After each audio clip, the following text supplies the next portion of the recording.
일반 물리학 수강생 여러분 안녕하십니까? 이번 수업에서는 파동에 대해서 알아보도록 하겠습니다. 먼저 이 파동의 실물을 보면서 얘기를 해보도록 하겠습니다. 우리가 이 주변에서 가장 흔하게 보는 것이 이 수면파일 텐데 바닷가에 가면 볼 수 있는 파도도 바로 이런 수면파의 일종이죠. 그래서 이 파도가 몰려오는 이 장면을 한번 보겠습니다. 자, 이렇게 이 보면 파도가 몰려오는 이 선이 있죠. 이걸 이제 이 웨이브 프런트라고 이제 부르는 파면이 될 텐데, 이렇게 파면이 이제 여기서부터 쭉 오는 것이 보이죠. 근데 자세히 관찰해 보면 이쪽으로도 하나 더 파면이 있다라는 걸 볼 수 있죠. 근데 원래 여기서부터 올 때는 이런 파면이 왔는데 왜 이쪽 파면이 생기느냐는 지금 여기 보이시죠? 예, 그러니까 이 파면이 뭐다라는 걸 여러분들이 볼 수 있을 겁니다. 자, 이 파면은 바로 이렇게 몰려왔던 요 파면이 여기쯤 올 때 반사가 돼서 여기 요 벽면에 반사된 것들이 이렇게 오고 있는 거죠. 그래서 지금 보고 있는 이 영상에서 이 파동이 몰려와서 이 반사가 되는 이제 장면을 이제 보고 있다고 보시면 되겠습니다. 예, 한번 더 볼까요? 예. 근데 잘 보시면 이렇게 이 진행하던 파하고 반사되어 나오는 파가 이렇게 만나는 데가 생기죠. 이렇게 만나는 데서는 더 파고가 높이 올라가는 것도 잘 볼 수 있을 겁니다. 자, 이것을 이제 파동의 간섭이라고 합니다. 그래서 이번 수업에서는 이런 파동의 진행, 그 다음에 반사, 간섭 현상 등이 파동과 관련된 여러 가지 현상들을 살펴보도록 하겠습니다. 우리가 지난 시간에 진동이라는 것을 배웠는데 그 진동은 어떤 물질이 주기적인 이제 운동을 하는 것이었죠. 근데 이 파동이라고 하는 것은 이런 그 매질의 진동이 이 공간을 퍼져나가는 현상을 이제 파동이라고 합니다. 근데 이런 현상은 굉장히 다양한 상황에서 볼 수가 있는데, 그래서 이걸 몇 가지로 이제 나눠서 한번 살펴보겠습니다. 첫 번째로 우리가 접하는 주변의 물질들의 이렇게 이 진동이 전파돼 나가는 것 대부분 이제 역학적 파동입니다. 그래서 이런 역학적 파동은 이 매질을 통해서 전파가 되고, 이런 매질이라는 것도 결국 그 물체들로 이루어져 있으니까 이제 여기에 뉴턴 역학을 적용해서 이 파동 방정식을 이끌어내서 다룰 수 있습니다. 이런 역학적 파동에는 수면파, 음파, 지진파 이런 것들이 있습니다. 이런 물질이 진동하는 역학적 파동에 이 전기장과 자기장이 진동하는 전자기파라는 것도 있습니다. 그래서 이거는 이 전기장과 자기장을 이 기술하는 맥스웰 방정식이라는 것으로부터 우리가 유도할 수 있는데, 이런 진동도 이 공간을 전파해 나갈 수 있는데, 이 전자기파는 이 역학적 파동과는 달리 이 배지를 필요로 하지 않는다. 그냥 공간을 바로 이 전파해 나갈 수 있다라는 거고, 이 전자기파는 진공에서 모두 같은 속력, 우리가 보통 흔히 이 빛의 속력이라고 부르는 속력으로 진행을 합니다. 그러니까 이 얘기는 이 빛도 이 전자기파라고 하는 이제 파동이다라는 거죠. 그 다음에 이 물질을 원자 수준까지 내려갔을 때는 그 물질도 이런 이 파동적인 성질을 보이는데, 그런 걸 이제 물질파라고 부릅니다. 이런 것들은 이제 뒤에 우리가 원자 수준에서 이 양자역학을 다룰 때 등장을 할 겁니다.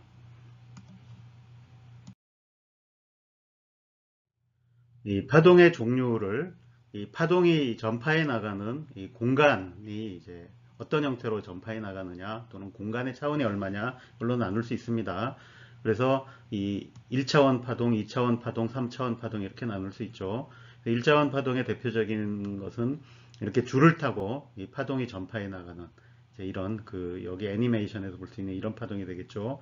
그다음에 2차원 파동의 대표적인 경우는 이런 이 표면파가 되겠죠. 그럼 이 물 표면에서 전파하는 이런 이 수면파는 2차원 파동이 이렇게 이제 퍼져나가는 거고, 그 다음에 3차원 파동은 공간을 퍼져나가는 것, 전자기파 같은 거는 일반적으로 3차원 공간을 퍼져나가니까 이제 그런 걸로 이렇게 공간에 따라서 분류를 해볼 수 있겠습니다. 또 다른 이 분류는 이 파면, 아까 파면이라고 하는 것이 이렇게 전파해 나가는 이제 면을 얘기한다 그랬죠.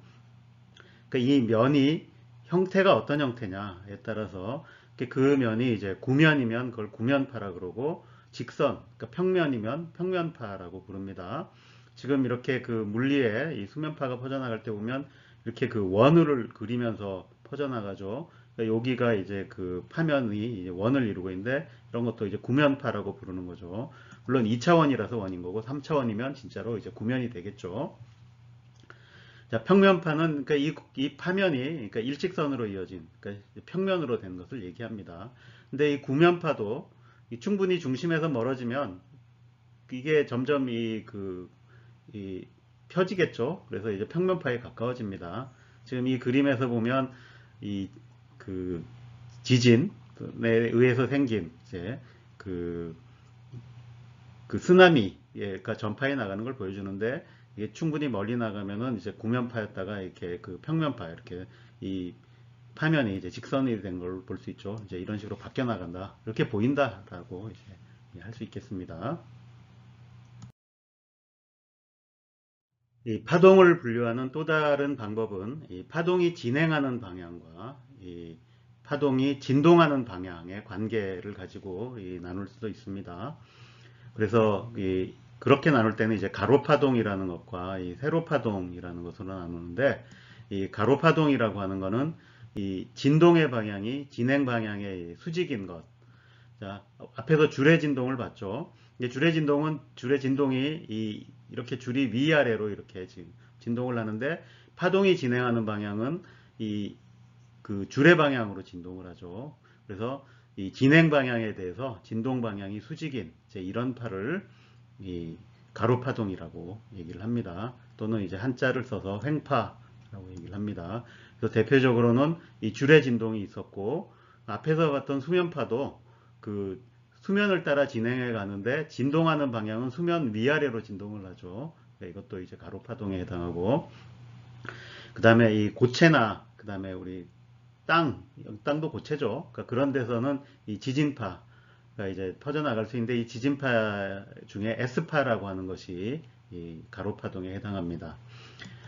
이 세로파동이라고 하는 것은 이 그 진행 방향하고 진동 방향이 이제 나란한 것, 같은 방향으로 이렇게 진동하면서 퍼져나가는 것을 이 이제 세로파동 또는 한자를 써서 종파라고 얘기합니다. 이 대표적인 이 세로파동은 음파가 있습니다. 그러니까 우리가 이제 제가 이렇게 얘기를 하면 여러분들이 들을 수 있는 건 이 소리라는 것이 전달되기 때문인데 그 소리가 이제 음파죠. 그 음파는 이 압력이 이제 공기 중에서 이렇게 진동하면서 퍼져나가는 건데, 그러니까 그거는 이 진행하는 방향으로 이렇게 진동하면서 퍼져나간다. 그런 거고, 그 다음에 지진파 중에서는 이 또 피파가 이 세로파동에 해당합니다. 자, 우리가 진동을 배울 때도 이 진동과 관련된 용어들을 먼저 익혔었죠. 이 파동도 마찬가지로 우리가 파동에서 쓰이는 이 기본적인 용어들을 이제 잘 익혀야만 우리가 파동을 잘 기술하고 그 다음에 그게 어떻게 이제 이 현상을 이해할 것인가를 알 수 있겠죠.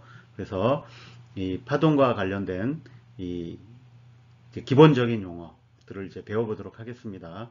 이 첫 번째로는 이제 이 사인파형이라는 말부터 좀 배워야 될 것 같은데, 이렇게 그 파동이 이제 진동을 하는데 앞에서 우리가 진동을 배울 때도 이 단순 주화 진동이라는 것을 배웠죠. 그러니까 그 단순 주화 진동은 이 진동의 시간에 대해서 이 변이가 이 사인이나 코사인, 그러니까 삼가함수로 지어지는 걸 얘기했는데 여기서도 그 진동 퍼져나가는 그 진동이 이제 삼가함수로 지어지는 이제 그런 거를 이제 사인파형이라고 부릅니다.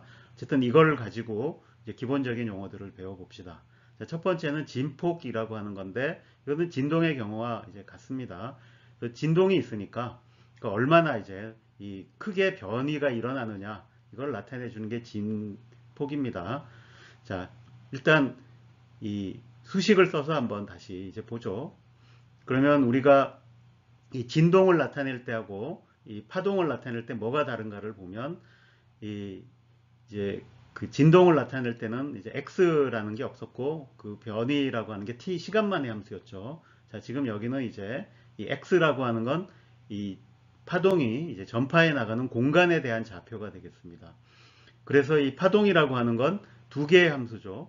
그러니까 그 공간의 어떤 위치에서 진동이 얼마나 있을 것이냐. 그래서 이렇게 이 x와 t의 함수가 되고, 그래서 일반적으로 이 사인파형은 이렇게 생겼습니다. 자, 사인 안에 그 안에 함수가 이렇게 들어갑니다. 그러니까 카파 x 마이너스 오메가 t 더하기 파이. 이렇게 되면 x와 t의 이제 모두 함수가 되는 거죠.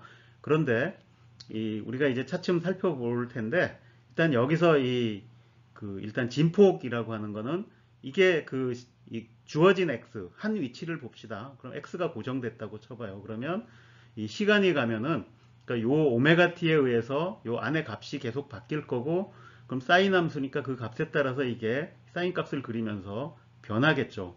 그러니까 진동한다는 얘기죠. 그러니까 모든 점에서 진동을 합니다. 근데 그때 일어나는 그 진동의 크기는 요 앞에 있는 이 상수에 의해서 결정이 되겠죠. 그래서 이 상수를 이제 진폭이라고 부릅니다. 자, 그 다음에 이 파수와 파장이라는 것을 이제 배워야 됩니다. 자, 그러면 요 앞에 안에 보면 x하고 t의 함수였는데 요 x 앞에 이 상수가 하나 붙어 있죠. 카파라고 써놨는데 이 카파를 이제 파수라고 부릅니다. 영어로는 웨이브 넘버라고 하고, 그러니까 이게 의미가 뭐냐는, 자, 이거를 내가 이제 시간 진동하는 거를 빼고 내가 공간, 주어진 시간에서 공간에 대해서 한번 이 함수를 그려봅시다. 그럼 이렇게 그려질 겁니다. 내가 x가 가면서 이것도 사인 카파 x로 바뀌니까 이렇게 바뀔 텐데, 그러면 이 공간에서 바뀌는 거에서 최대에서 최대가 되는, 그러니까 이 반복되는 거죠, 계속. 이 반복되는 요 거리, 요 길이를 이제 이 람다라고 쓰고 이 파장이라고 부릅니다. 자, 그래서 파장은 영어로 이제 웨이브랭스죠. 그러니까 이거는 공간적으로 얼마의 그 길이마다 이 진동이 반복되느냐를 나타내는 거죠. 그러면 이 파장이라고 하는 건 파수하고 어떤 관계가 있을까요? 예, 요 사인 함수 안에서 보면 kx가 2파이만큼 바뀔 때마다 이 반복이 되겠죠. 그러니까 요 x가 이제 얼마만큼 됐을 때 다시 돌아오느냐는 이 2파이를 카파로 나눈 그 숫자가 바로 이 파장이 되겠습니다. 자, 그 다음에는 이 시간적 변화에 대해서는 우리가 앞에서 진동에서 다뤘던 이 주기와 진동수가 이제 다시 똑같이 나옵니다. 자, 요번에는 이 시간 앞에 있는 이 상수 오메가를 이 각진동수라고 이제 부릅니다. 그럼 이 각진동수에 대해서, 그러면 주기라고 하는 건 내가 이걸 이제 시간의 함수로 봤을 때 역시 마찬가지로 이렇게 진동이 이 주기적으로 반복이 되는데 그 반복되는데 걸리는 시간, 이걸 이제 주기라 그런다 그랬죠. 그럼 똑같이 이제 파장에서 관계하고 똑같이 주기는 이 오메가 분의 2파이 이런 관계가 있을 겁니다. 자, 진동수라고 하는 건 이 주기의 역수죠, 이제. 자, 그 다음에 그럼 요 안에 요 식이 나타내는 게 뭐냐를 이제 쉽게 보는 방법은, 내가 여기 있는 카파 x 마이너스 오메가 t라고 하는 요 부분을 이렇게 다시 써보는 겁니다. 자, 내가 카파를 앞으로 뽑고, 그러면 x 마이너스 어떤 상수 t 이렇게 쓸 수 있는데, 이 상수를 이제 v라고 해봅시다. 그럼 이 v는 카파분의 오메가겠죠? 예. 그러니까 이렇게 이제 주어지는데, 이 v의 의미가 뭔가는 여기서 금방 나오죠. 자, 요게 이렇게 묶일 수 있으니까 사실은 이게 x와 t의 함수라 그랬는데, x-vt 하나의 함수라고 볼 수 있습니다. 그럼 내가 요 함수에 대해서 예를 들어 t는 0일 때를 한번 그렸다고 해봅시다. 그러면 x만의 함수가 되겠죠. 그럼 이런 식의 이제 함수가 될 텐데, 그럼 이렇게 주어져 있는 공간의 함수가 시간이 가면 어떻게 되겠는가를 보시죠. 그러면 요게 뭐냐 하면 x-vt니까 내가 이 x축 방향으로 vt만큼 계속 이 평행 이동시키는 거라고 볼 수 있죠. 그러면 이제 이렇게 그 공간상에 있던 함수를 내가 계속 이렇게 이동시켜가는 그런 함수인 거죠. 그러니까 이 이동이 바로 그 파동이, 그러니까 진동이 전파해 나가는 거죠. 그러니까 그렇기 때문에 여기 있는 요 V가 바로 이 파동의 이 전파 속력이 되겠습니다. 이 전파 속력은 그러니까 이 각진동수하고 파수로 쓰면 이 오메가 나누기 이제 카파가 될 거고, 자, 이 각진동수는 진동수하고 오메가는 2파이 f의 관계가 있고, 그 다음에 파장 람다는 요 관계가 있죠. 예, 카파분의 이제 2파이니까 요걸 계산해 보시면 바로 람다 F가 나옵니다. 그래서 이 파동에서 가장 기본 공식이 이 전파 속력의 V는 이 파장 곱하기 진동수 람다 F로 주어진다 하는 거죠. 그래서 요 관계식은 반드시 기억을 해야 되겠습니다. 자, 약간의 시간이 들긴 했지만 이 파동에 나오는 이런 기본적인 용어들을 이제 다 살펴봤습니다. 지금 하나 안 한 게 있다면 여기 있는 요 상수인데 요 상수를 이제 위상이라고 부릅니다. 그것은 내가 x는 0, t는 0일 때 이 어느 위치에서 이제 출발했느냐. 그러니까 일종의 초기 조건 같은 거를 이제 결정하는 데 나오는 거겠죠. 예. 그러니까 그런 것도 있을 수 있다. 어쨌든 요 위상도 들어있는데 이걸 위상이라고 부른다. 라는 거. 하지만 기억해 주시기 바랍니다. 자, 앞에서는 이 전파 속력이라고 하는 것을 이 t는 0일 때의 그 공간적인 이 파동함수의 형태가 이 t가 이제 진행하면은 이 평행 이동된다. 그러니까 그걸로부터 이렇게 전파 속력이라는 걸 알아봤는데 약간은 다른 관점에서 이번에는 이 파고의 위치가 어떻게 움직이나 그러니까 그것으로부터 똑같은 결과를 이제 이끌어낼 수 있다는 걸 이제 확인을 해봅시다. 자, 이 파고라고 하는 건 예를 들어 이 파동이 이렇게 있는데 그 중에 제일 높은 점 하나를 잡아봅시다. 그러면 요 제일 높은 점이라고 하는 건 그러니까 그 안에 사인 함수 안에 있던 그 kx-오메가 t. 자, 앞에서는 카파라고 했는데 이번에는 이제 k라고 써봅시다. 이 k도 많이 쓰이니까 이것도 이제 같이 익숙해지자는 의미에서 k로 바꿨습니다. 그래서 kx-오메가 t가 예를 들어 지금 이제 요게 이제 0인데서 코사인이다 그러면 이게 이제 최대가 되겠죠. 그래서 요게 요 파고는 요게 상수로 유지된다라는 거죠. 그러면 내가 요거를 시간에 대해서 미분을 해보면 이제 k dx dt 마이너스 오메가는 0이 될 거고 그러면 요 파고의 요 위치가 시간에 따라 어떻게 이동해 가는가 그게 바로 dx dt죠. 근데 그걸 내가 이 파동의 진행 속도라고 볼 수 있을 거고 그럼 앞에서 얻은 관계식으로부터 이 dx dt는 이제 k분의 오메가 이렇게 주어진다. 그걸로부터 우리가 앞에서 얻었던 이 v는 k분의 오메가 또는 이 람다 f 이 관계식을 다시 얻을 수 있습니다. 자, 이번에는 이 파동의 속력이라고 하는 것이 어떤 식으로 결정이 되겠는가 하는 걸 한번 생각해 봅시다. 자, 당연히 그 파동의 속력은 이제 이 진동이 전파하는 그 매질의 특성에 따라 정해지겠죠. 근데 그럼 그 매질의 특성 중에 무엇이 이 파동의 전파 속력을 결정하겠는가 생각해 보면 우리가 역학적 파동이라고 하면 그 앞에서 진동에서도 봤죠. 그러니까 두 가지가 있었죠. 질량, 그러니까 움직이는 물체가 질량이 얼마나 되냐. 그 다음에 이 진동이 일어나려면 결국 복원력이 있어야 됐죠. 그러니까 원래 위치로 되돌아가게 만드는 뭔가가 있어야 되는데 그 복원력의 크기 이제 이런 건데 그러니까 이게 매질의 입장에서 보면 결국 이런 걸 나타내는 게 이제 보통 탄성이라고 부르는 성질입니다. 그래서 질량과 관계된 뭐 밀도라든지 이 탄성과 관계된 성질이 그 파동의 이제 전파 속력을 결정할 거다. 이제 이런 걸 알 수 있습니다. 자, 그런데 예를 들어서 그 줄에서 이렇게 그 진동이 전파하는 경우에 이 파동의 속력이 어떻게 되겠나라는 거를 일단 그 차원 분석이라는 거를 해가지고 짐작을 해볼 수가 있습니다. 자, 그래서 이 줄 같은 경우에는 그 줄의 이 특성이 이제 이 파동과 관련된 특성이 뭐가 있겠나를 해보면 이제 질량과 관계된 특성이 이 선밀도가 있겠죠. 그러니까 단위 길이당 질량이 얼마나 되느냐가 있고, 자, 탄성과 관련된 이 성질이 바로 줄의 장력이죠. 그러니까 줄이 복원을 하는 이유는 줄을 내가 팽팽하게 이렇게 잡아 당기고 있기 때문에 내가 위아래로 움직이면 다시 원래대로 돌아가려고 하는 거죠. 그래서 그 선밀도와 이제 장력이라는 이제 두 가지 이 특성이 있는데 이걸로부터 속력을 이끌어내려면 속력이라고 하는 것의 차원은 길이를 시간으로 나눈 거죠. 자, 그런 반면에 선밀도라고 하는 건 어떻게 됩니까? 질량을 길이로 나눈 거죠. 그래서 이 선밀도의 차원은 이제 이렇게 됩니다. 자, 장력의 차원은 힘이죠. 힘은 질량 곱하기 길이 나누기 시간 제곱이죠.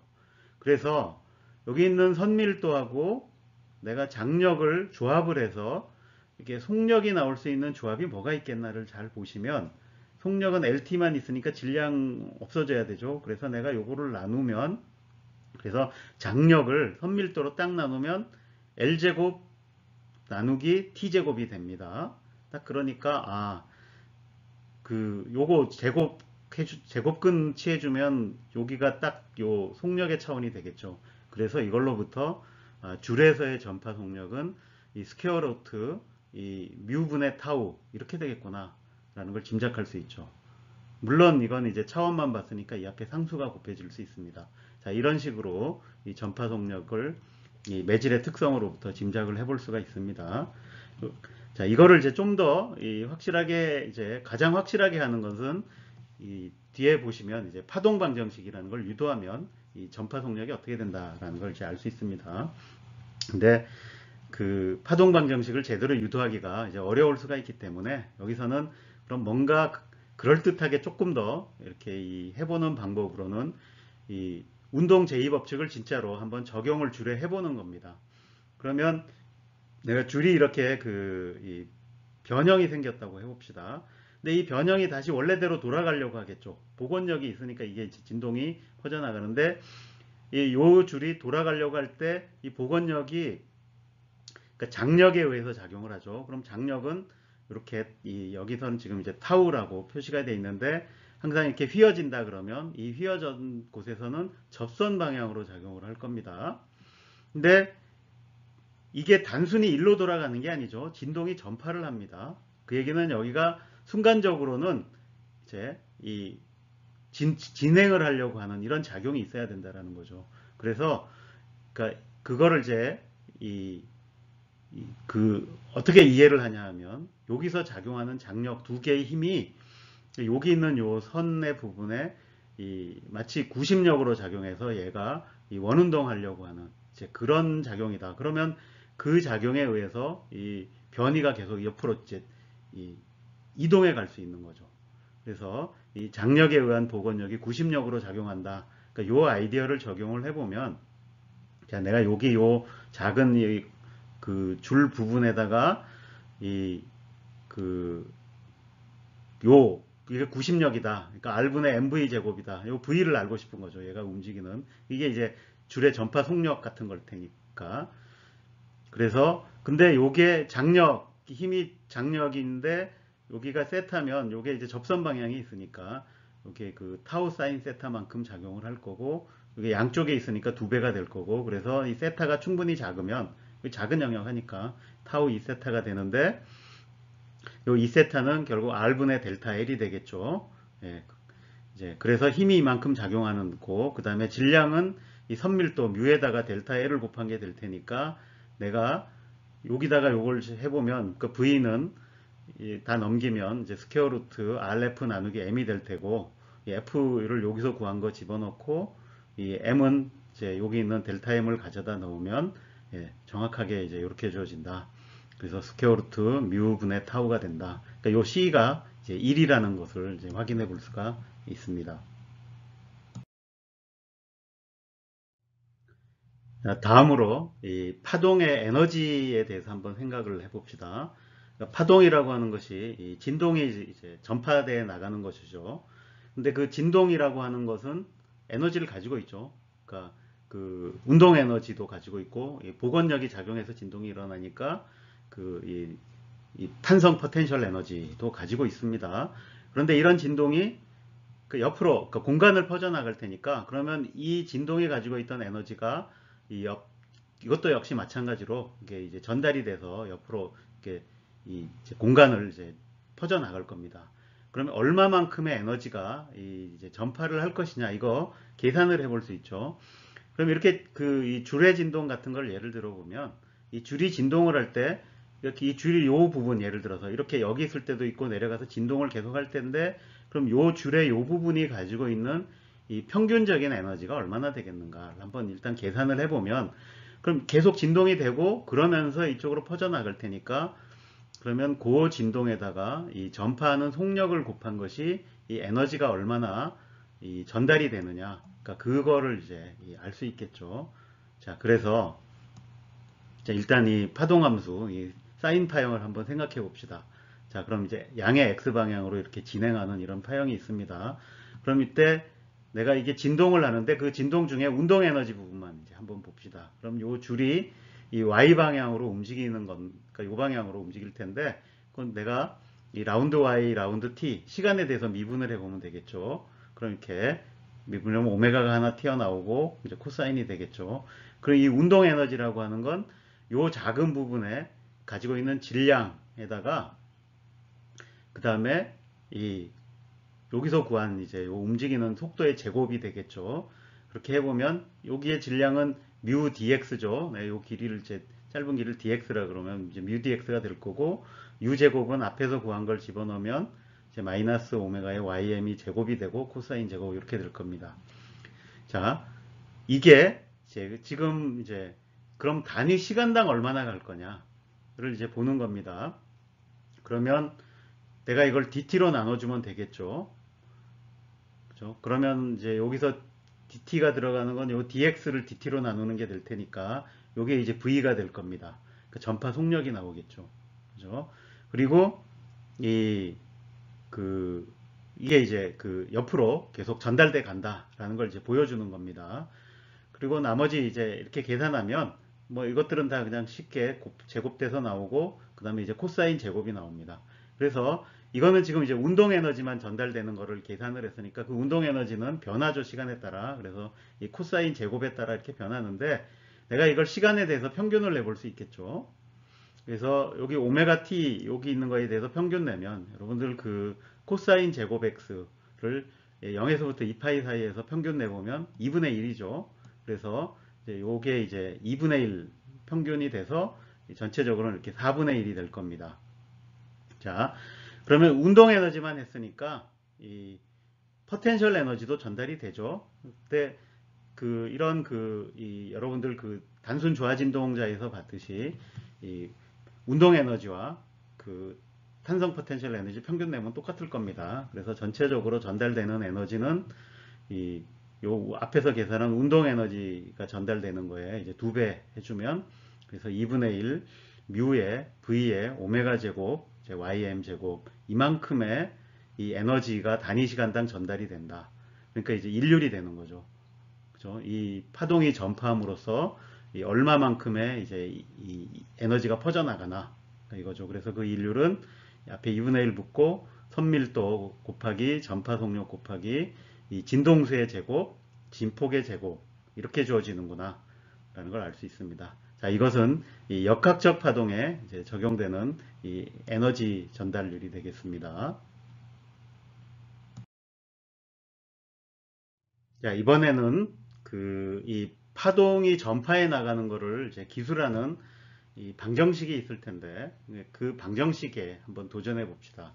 그 방정식을 이 파동 방정식이라고 부릅니다. 그래서 일단 이 여러분들이 좀 이런 방정식에 이제 낯설 수 있으니까 가장 이제 그 간단하면서 좀 많은 걸 보여줄 수 있는 거가 그러니까 일단 공간 차원을 1차원으로 줄이는 겁니다. 그래서 줄을 따라 전파하는 경우에 이제 파동 방정식이 어떻게 되겠는가를 이제 한번 살펴보려고 하는데 그러니까 이 파동이라고 하는 것이 파동 함수가 그러니까 시간의 함수이기도 하지만 공간의 함수이기도 했죠. 그래서 x와 t에 이제 다 함수였습니다. 그래서 그게 이제 그런 파동을 기술하는 함수는 그러면 결국 x와 t에 대한 어떤 미분 방정식이 되겠죠. 그래서 두 개가 다 나타납니다.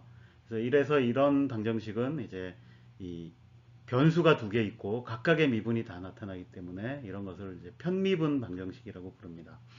그래서 이 전형적인 형태의 파동 방정식은 이렇게 생겼습니다. 자, 일단 보면 일단 y라는 게 이제 파동 함수인데 그 y에 대해서는 다 1차식입니다. 그러니까 이런 경우 이거를 이제 선형 방정식이라고 한다고 했죠. 2차식이 안 나오는 거죠.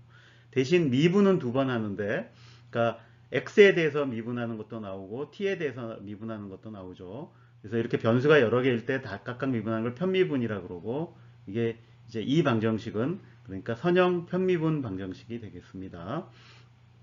근데 이 앞에 상수가 그러니까 요 x 미분한 거에는 상수가 1이고 이제 여기 1로 맞추면 여기가 0이니까 어차피 내가 이 상수는 조절할 수 있죠.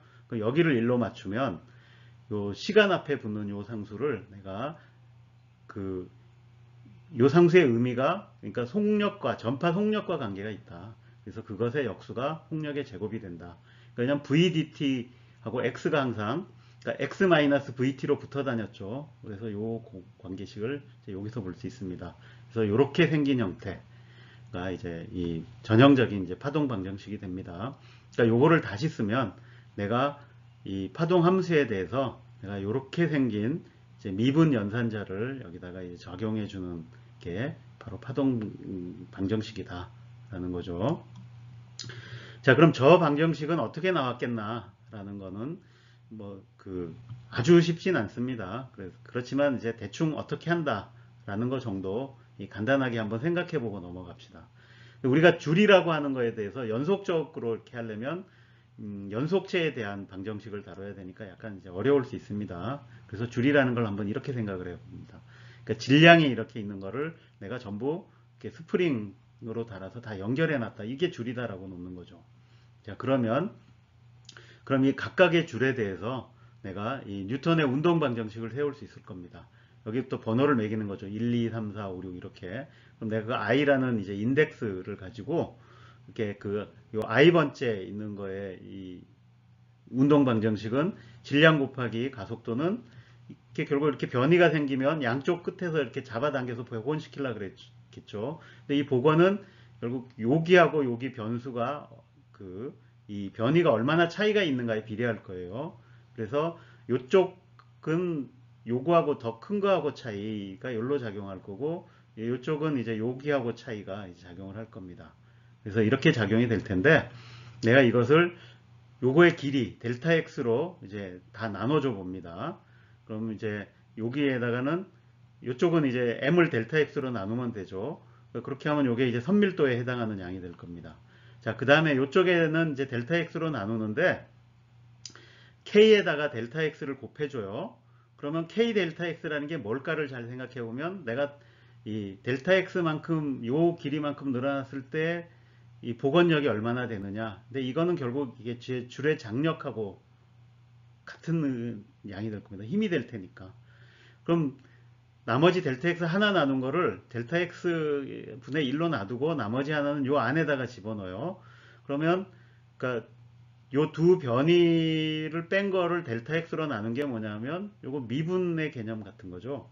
그죠? 그래서 그러니까 요게 이제 dy dx 같은 걸 텐데 그 dy dx를 또 앞뒤로 한번 또 빼줘요.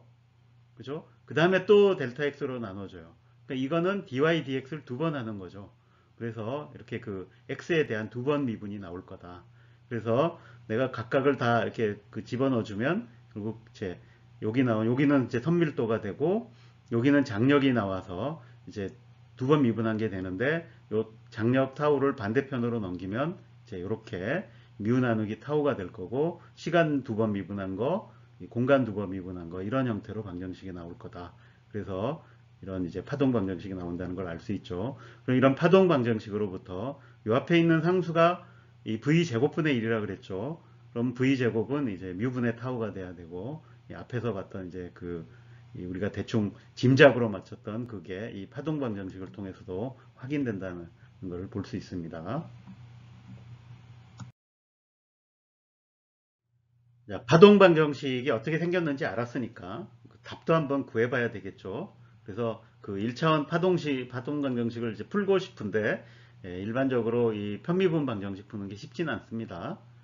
근데 다행히 이제 선형 방정식이었죠.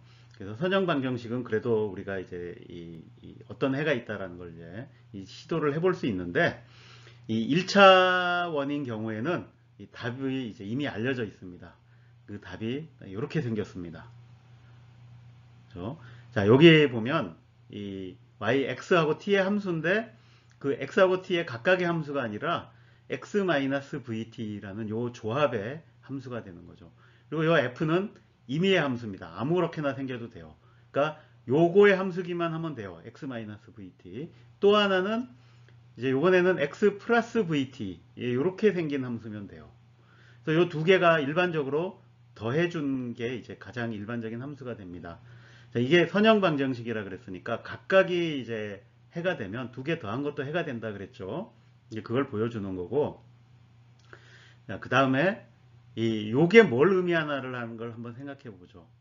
그러니까 t가 0일 때는 fx, 그러니까 x의 함수죠. 그러니까 그게 이 공간상에 펼쳐져 있는 어떤 특정한 함수일 거예요. 임의의 형태를 가지고 있는 함수인데 내가 그거를 시간의 함수까지 확장하면 그거를 x를 x-vt로 바꾸는 거니까 이건 뭐냐면 t는 0일 때에 있던 그 fx의 모양을 내가 x의 양의 방향으로 vt만큼 계속 평행 이동시키는 거죠. 그러니까 t가 커지면 계속 이동해 가는 거죠. 이 전파 속력이 v로 쭉 이동해 간다. 그러니까 이거는 이 fx라는 함수를 이 양의 x 방향으로 진행시키는 이제 그런 이 파동의 전파를 기술하는 함수가 되는 거죠. 그럼 여기 부호가 바뀐 거는 그럼 어떻게 되겠어요? 예, 반대 방향으로 진행하는 거죠. 음의 x 방향으로 진행하는 이제 그런 거다라는 거죠. 그러니까 되게 굉장히 이런 편미분 방정식은 해가 굉장히 일반적이에요. 그러니까 이 v라는 속력으로 진행만 하면 어떤 함수의 형태든지 다 해가 된다라는 얘기죠.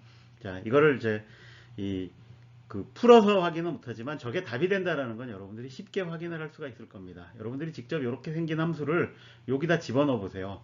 그러면 이제 x 두 번 미분한 거 하면 여기서 이제 v가 1이 나올 거고 여기서는 t를 두 번 미분하면 v 제곱이 나오겠죠. 그럼 딱 해보면 이게 이제 0이 된다라는 거 금방 확인할 수 있습니다.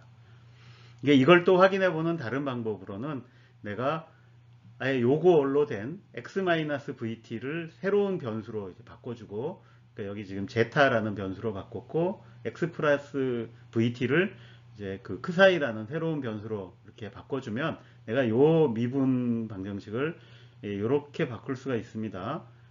그러면 이렇게 이게 답이 되니까 사실은 이렇게 바꿔보면 이런 방정식이 되니까 야, 돌아가면서 한 번씩 미분한 게 0이다 라는 얘기는, 그러니까 요게 각각의 따로따로 함수면은 무조건 답이 된다라는 얘기가 되죠. 그러니까 예를 들어 이 y가 크사이만의 함수거나 제타만의 함수면 무조건 0이 되죠, 이게. 그래서 이게 일반적인 답이다라는 걸 이제 확인해 볼 수 있는 겁니다.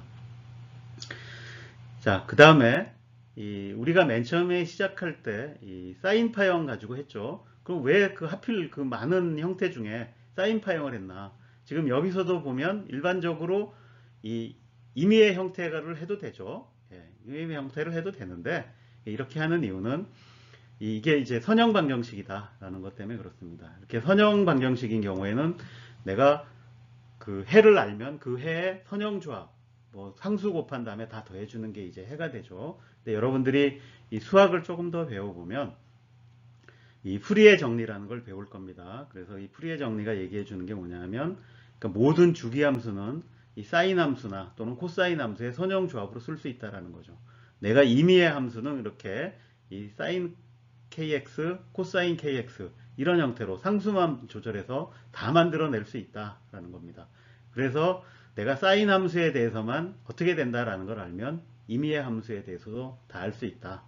다만 뭐만 이제 잘 해주면 되냐면 이 초기 조건하고 경계 조건만 잘 맞춰주면 다 할 수 있다. 그래서 이제 임의의 형태로 생긴 파동 함수를 다뤄도 좋겠지만 그냥 대부분의 경우에는 사인 함수, 코사인 함수 이런 이 파형만 다뤄도 나머지도 어떻게 될 거라는 걸 다 우리가 짐작을 할 수 있기 때문에 이제 사인 파형만 이제 집중적으로 이제 다루게 되는 겁니다.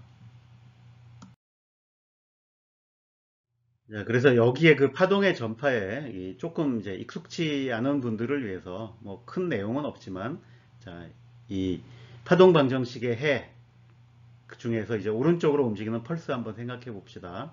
자, x축을 따라 오른쪽으로 움직이는 펄스의 파동 함수가 이렇게 주어진다고 해봅시다. x하고 t의 함수인데 여기서 보면 알다시피 이제 x 마이너스 상수 t, 여기서 상수가 이제 3.0인데 이게 이 파동의 전파 속력에 해당한다 그랬죠. 그러니까 요 조합에 이제 이 함수인 거죠.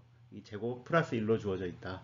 그래서 요게 요 조합의 함수다. 그러니까 이 조합은 이 t는 0 집어넣었을 때의 함수, 그게 이 시간이 지나면은 이제 X축의 양의 방향으로 요 전파 속력으로 이동하는 거다라고 그랬죠. 자, 그래서 t는 0일 때, 그다음에 1초일 때, 2초일 때 파동 함수 식을 구해봐라 그러면 t는 0 넣으면 이게 이제 x제곱 더하기 1 분의 2가 되죠. 이렇게 생긴 함수입니다.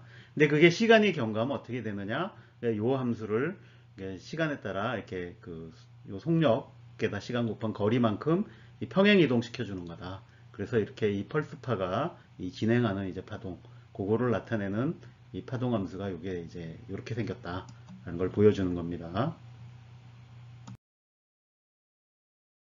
자, 이번에는 이 파동의 반사에 대해서 알아봅시다. 이 파동이 이 공간을 진행하다 보면 어떤 공간의 어느 지점에서 이렇게 가로막히거나 뭐 이럴 수 있죠. 우리가 맨 처음에 본 그 파도 영상에서도 이 그 해안가에 있는 이제 그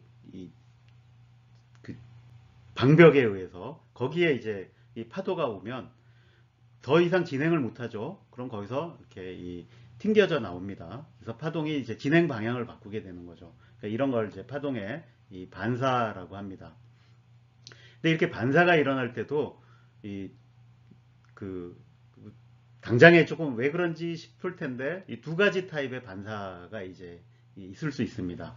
그래서 그 두 가지를 구별하는데 하나를 고정단 반사라 그러고 다른 거를 자유단 반사라 그럽니다. 근데 고정단 반사는 뭐냐면 이렇게 파동이 갔는데 여기가 진동을 못하게 고정이 되어 있는 경우예요. 그러니까 그럴 경우에는 파동이 반사가 어떻게 되나 하면 자, 이 그림이 어떻게 반사된다라는 걸 잘 보여줍니다. 그래서 이렇게 쭉 가다가 여기 왔을 때 이렇게 갔던 게 뒤집힙니다. 여기가 진동을 못하기 때문에 이 올라갔던 에너지가 반동으로 내려온다라는 거죠. 그래서 이 뒤집혀서 이번에는 위로 갔던 파동이 아래로 해서 돌아온다라는 거죠. 그래서 이 경우에 이게 이 위상이 180도 바뀐다라고 얘기합니다.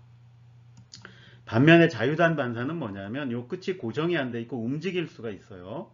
근데 이 경우에는 반사가 어떻게 되냐면 이렇게 위로 갔던 게 여기 왔을 때 이렇게 크게 흔들면서 다시 올라갈 수가 있으니까 줄이 반동으로 내려가는 게 아니라 줄이 올라갔다가 내려오면서 그대로 이렇게 진행을 하게 됩니다. 그래서 이 경우에는 위상 변화가 없이 위로 올라갔던 파가 그대로 위로 유지한 채 돌아온다라는 거죠. 이렇게 이 두 가지 다른 반사가 있을 수 있다. 그래서 이 반사가 일어날 때 이 반사면이 이 고정단의 성질을 가지고 있는지 자유단의 성질을 가지고 있는지 이 판단을 해서 저 반사가 이 고정단일 때는 위상이 180도 바뀌어서 뒤집혀서 온다라는 것을 알고 있어야 되겠습니다. 자유단 반사와 이 고정단 반사를 이 영상을 통해서 한번 확인해 봅시다.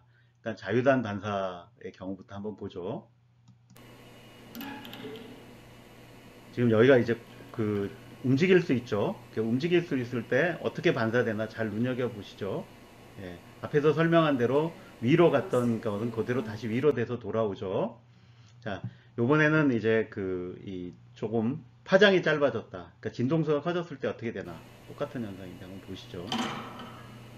예, 분들이 앞에서 봤던 그 자유단 반사 볼 수 있었나요? 예, 눈썰미가 좋아야 보이겠죠. 자, 이번에는 고정단 반사. 눈을 부릅뜨고 보면, 그러니까 요번에는 갔던 파동이, 위로 갔던 파동이 아래로 돼서 내려온다라는 걸 이제 볼 수 있을 겁니다.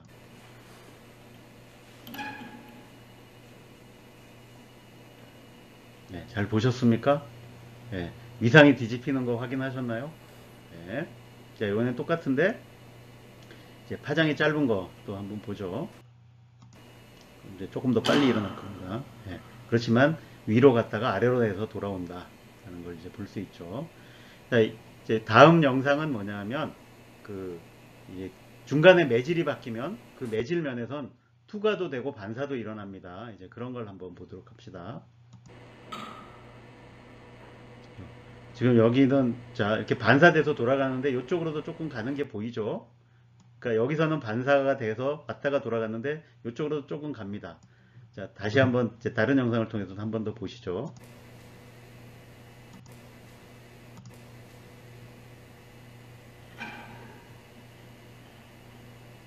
자, 여기서 이렇게 달라서 보는데 잘 안 보일지 모르겠는데 보시면은 이 경계면에서 이 반사와 투과가 다 일어난다라는 걸 확인하실 수 있을 겁니다. 자, 다음으로 이 파동에서 또 중요한 이 내용인 이 파동의 중첩에 대해서 알아보겠습니다. 자, 이 파동 방정식이 이제 선형 방정식이라 그랬죠. 그래서 이 선형성이라는 걸 갖습니다. 이 선형성이라고 하는 것은 이 그 두 가지 뭐 다른 해가 있다든지 또 그 이상의 이제 여러 가지 해가 있으면 그러니까 그들의 선형 조합도 역시 해가 된다라는 것이었습니다. 그래서 그 파동 방정식에 해를 여러 개를 구하면 그것들이 합쳐도 또 해가 된다라는 거죠. 그래서 지금 이 경우에 이 y1이라는 이제 파동 방정식의 해가 있고 y2라는 파동 방정식의 해가 있으면 각각의 상수 곱해서 더해준 것도 역시 이것도 이 파동 방정식의 이 해가 된다라는 겁니다. 자, 이것을 그 단적으로 보여주는 게 이렇게 두 개의 파동이 이제 서로 반대 방향으로 진행하다가 만나면 어떤 일이 일어나는가 하는 겁니다. 지금 이 그림에서도 보듯이 지금 이 펄스는 이제 이쪽으로 진행하고 있고 이 작은 펄스는 이쪽으로 진행하는데 서로 이제 다가가서 결국 여기서 만나겠죠. 만나면 어떻게 되느냐라는 거죠. 근데 이 선형성이 얘기해 주는 게 뭐냐면 그냥 그거는 두 개를 그냥 더해주면 된다라는 거죠. 그래서 더해주면 그냥 각각 진행할 거고 그래서 그냥 아무 일 없다는 듯이 여기서 만났을 때는 좀 커졌지만 또 다시 그냥 쓱 하고 지나간다라는 얘기입니다. 그래서 이 선형성이라는 게 뭘 얘기해 주냐면 결국 이렇게 다 더했지만 이 각각이 서로에게 영향을 끼치지 않는다라는 얘기예요. 그냥 각자 제 갈 길을 알아서 간다. 근데 그냥 그렇지만 둘이 만났을 때는 더해지죠. 이렇게 더해지면 이 펄스 폭이 하나 있을 때보다 더 올라가겠죠. 이렇게 더 커질 수는 있다. 이제 이런 게 바로 이 중첩인데 이 파동의 중첩은 바로 선형성을 이제 나타내주는 이제 대표적인 예가 되겠습니다.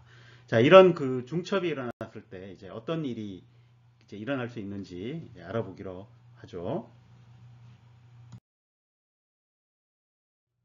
이 파동의 중첩으로 해서 나타나는 가장 중요한 현상이 바로 파동의 이 간섭입니다. 그래서 일단 가장 간단한 경우를 한번 해봅시다. 그래서 그 파동이 두 개가 있는데, 그러니까 파장하고 진폭이 똑같아요. 그렇지만 이제 위상만 다르다고 해봅시다. 자, 그럼 이 파장이라고 하는 건 파수에 반영돼 있고, 그 다음에 이제 요거는 그렇게 되면 요 오메가는 이제 이 전파 속력, 이거는 매질의 특성에 의해서 고정이 된다 그랬죠. 그래서 이 둘 중에 하나가 고정되면 나머지도 자동으로 고정이 되는 겁니다. 자, 이렇게 정해져 있고, 요 진폭, 여기도 똑같다고 해봅시다. 일단 계산을 쉽게 하기 위해서. 그래서 이건 똑같은데 뭐만 다르냐면 여기 똑같이 생겼는데 요 뒤에 거에는 위상이 하나 더 있어요. 파이 제로라는. 자, 이렇게 두 개의 파동이 같은 방향으로 진행하고 있는데 만나면 어떤 일이 생기겠는가? 두 개가 같이 진행하겠죠. 근데 그 진행하는 파동을 기술하는 파동함수 이렇게 써놓으면 어떻게 될지 이제 잘 감이 안 오는데 이렇게 써진 것을 내가 그 사인 함수의 이 합의 공식을 쓰면 자, 여러분들이 내가 요것을 그러니까 여기는 이제 플러스 그러니까 마이너스 2분의 파이 플러스 2분의 파이 이렇게 쓸 수 있고 여기는 이제 이 플러스 2분의 파이 플러스 2분의 파이 이렇게 쓸 수 있습니다. 그러면 내가 kx 마이너스 오메가 t 마이 플러스 2분의 파이 마이너스 2분의 파이인데 플러스 2분의 파이를 앞으로 붙이고 그러면 사인 a 더하기 b의 형태로 그렇게 얘기하면 사인 a 더하기 b는 어떻게 되죠? 예, 사인 a 코사인 b 플러스 코사인 a 사인 b 이런 사인 공식이 있죠. 그렇게 해서 될 거고 이쪽도 똑같이 그렇게 해서 써보면 뒤에 있는 항은 그러니까 이 경우에는 이제 앞에 있는 항이 사라지고 이제 이런 형태로 남게 됩니다. 그래서 여러분들이 그 사인 합의 공식을 쓰면 이 두 개를 더한 것이 이 두 코사인하고 사인의 곱으로 써질 수 있다라는 걸 이제 알 수 있습니다. 그래서 이 사인 함수, 그러니까 여기서 플러스 2분의 파이 더했던 건 그대로 살아남겠죠. 그 두 개의 차이는 그러니까 요것만 남을 거예요. 차이는. 그래서 2분의 파이 이렇게 나옵니다. 자, 이렇게 두 개로 각각 나눠 써보면 어떤 의미가 있냐면 지금 요거는 kx-오메가-t인데 위상만 2분의 파이로 바뀌었을 뿐 여전히 진행하는 파죠. 그래서 두 개를 합쳐도 진행하던 두 개 합쳤으니까 그대로 진행을 합니다. 위상만 조금 달라졌습니다. 근데 요 앞에 있는 건 상수죠. 근데 그 상수인데 그 상수가 어떻게 생겼냐면 2a 코사인 2분의 파이 제로라고 되어 있습니다. 그래서 요게 두 개를 합쳤을 때 진폭에 해당하는 양이 되겠죠.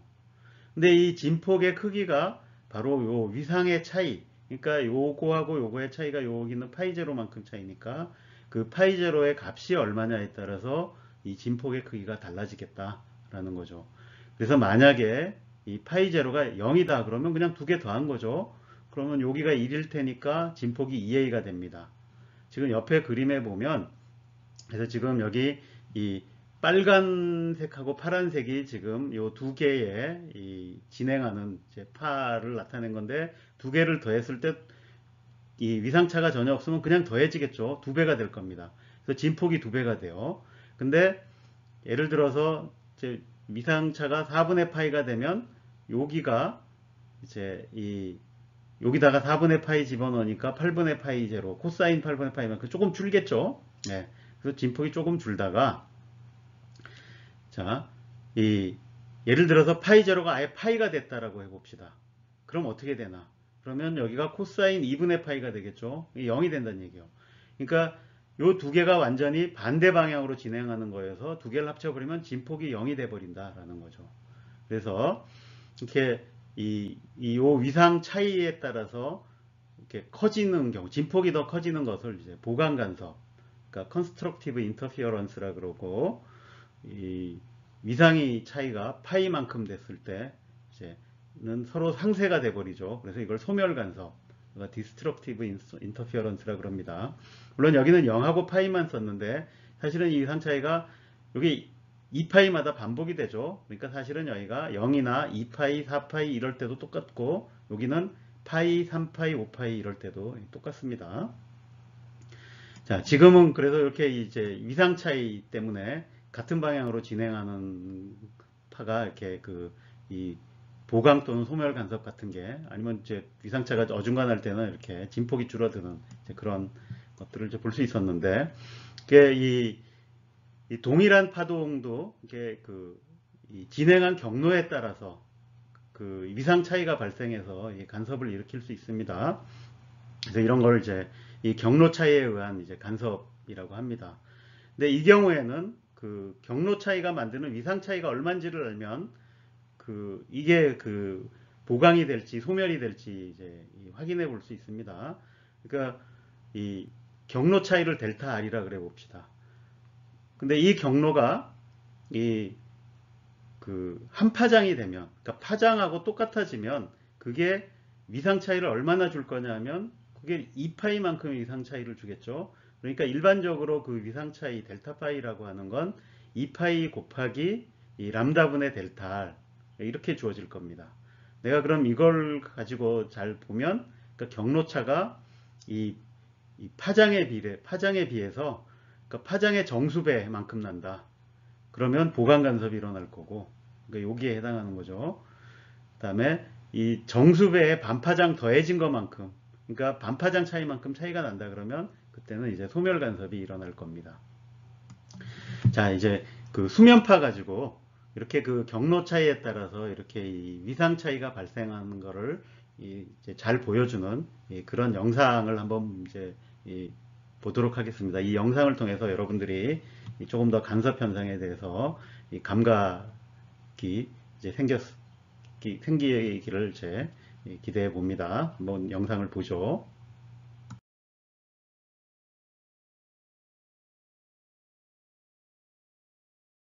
In this video, we will demonstrate constructive and destructive interference of water waves using a Pasco ripple tank. The ripple tank setup is shown here. On the left is a motor that oscillates with different frequencies and amplitudes. Above a thin layer of water is a light source, and below is a mirror that reflects the ripples onto a screen. This video was recorded using a high-speed camera so that 1 second in real time is represented by 15 seconds in this video. Here, plane waves are incident upon two openings. When a plane wave passes between two openings, the result is like creating two new waves. These waves can add together to form new waves, which is called superposition. When the two waves are out of phase with one another, they add together to create no wave. This is called destructive interference. These red lines show where destructive interference is happening. When the two waves are in phase, they add together to form an even larger wave whose amplitude is the sum of the amplitudes of the two waves. This is called constructive interference. These green lines show where constructive interference is happening. You can think about how this experiment might prove that light and sound are waves.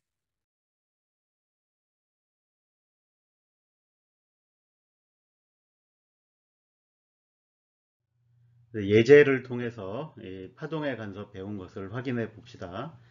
지금 같은 음원으로 두 스피커를 이렇게 3m 떨어져서 구동을 이제 하고 있습니다. 그래서 같은 진동을 만든다는 얘기죠. 그러니까 보통 그거를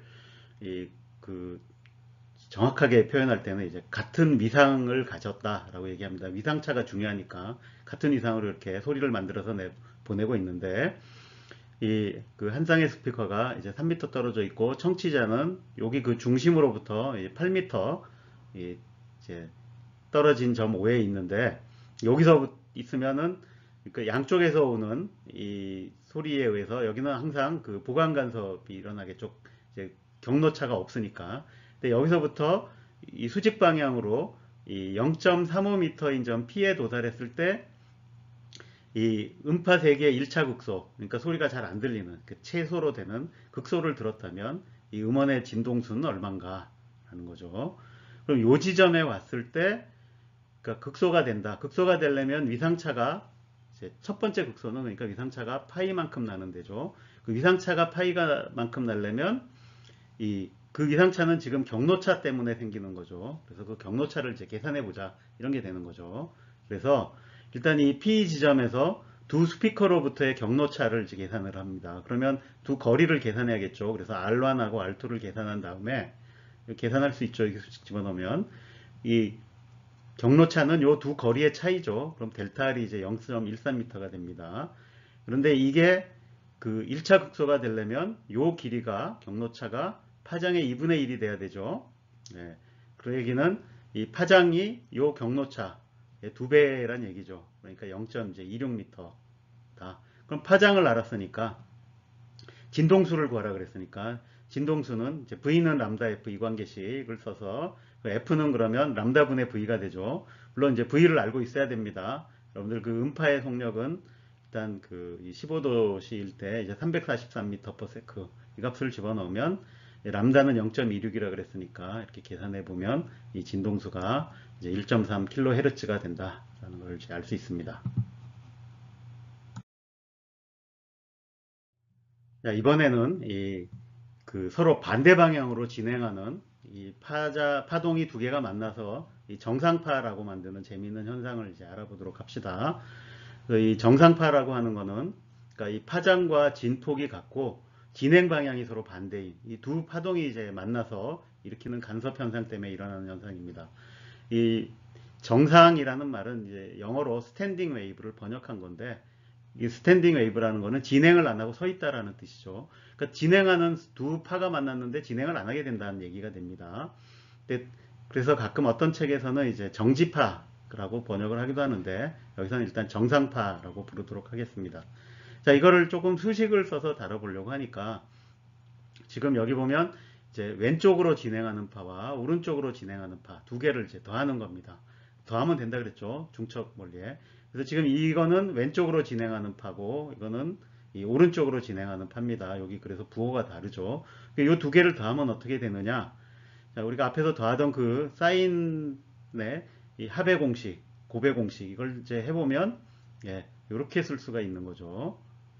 지금 이 경우에는 그래서 두 개 더한 거, 두 개 뺀 거, 이걸 이제 서로 곱해주면 되는데 사인 코사인으로 이제 곱해집니다.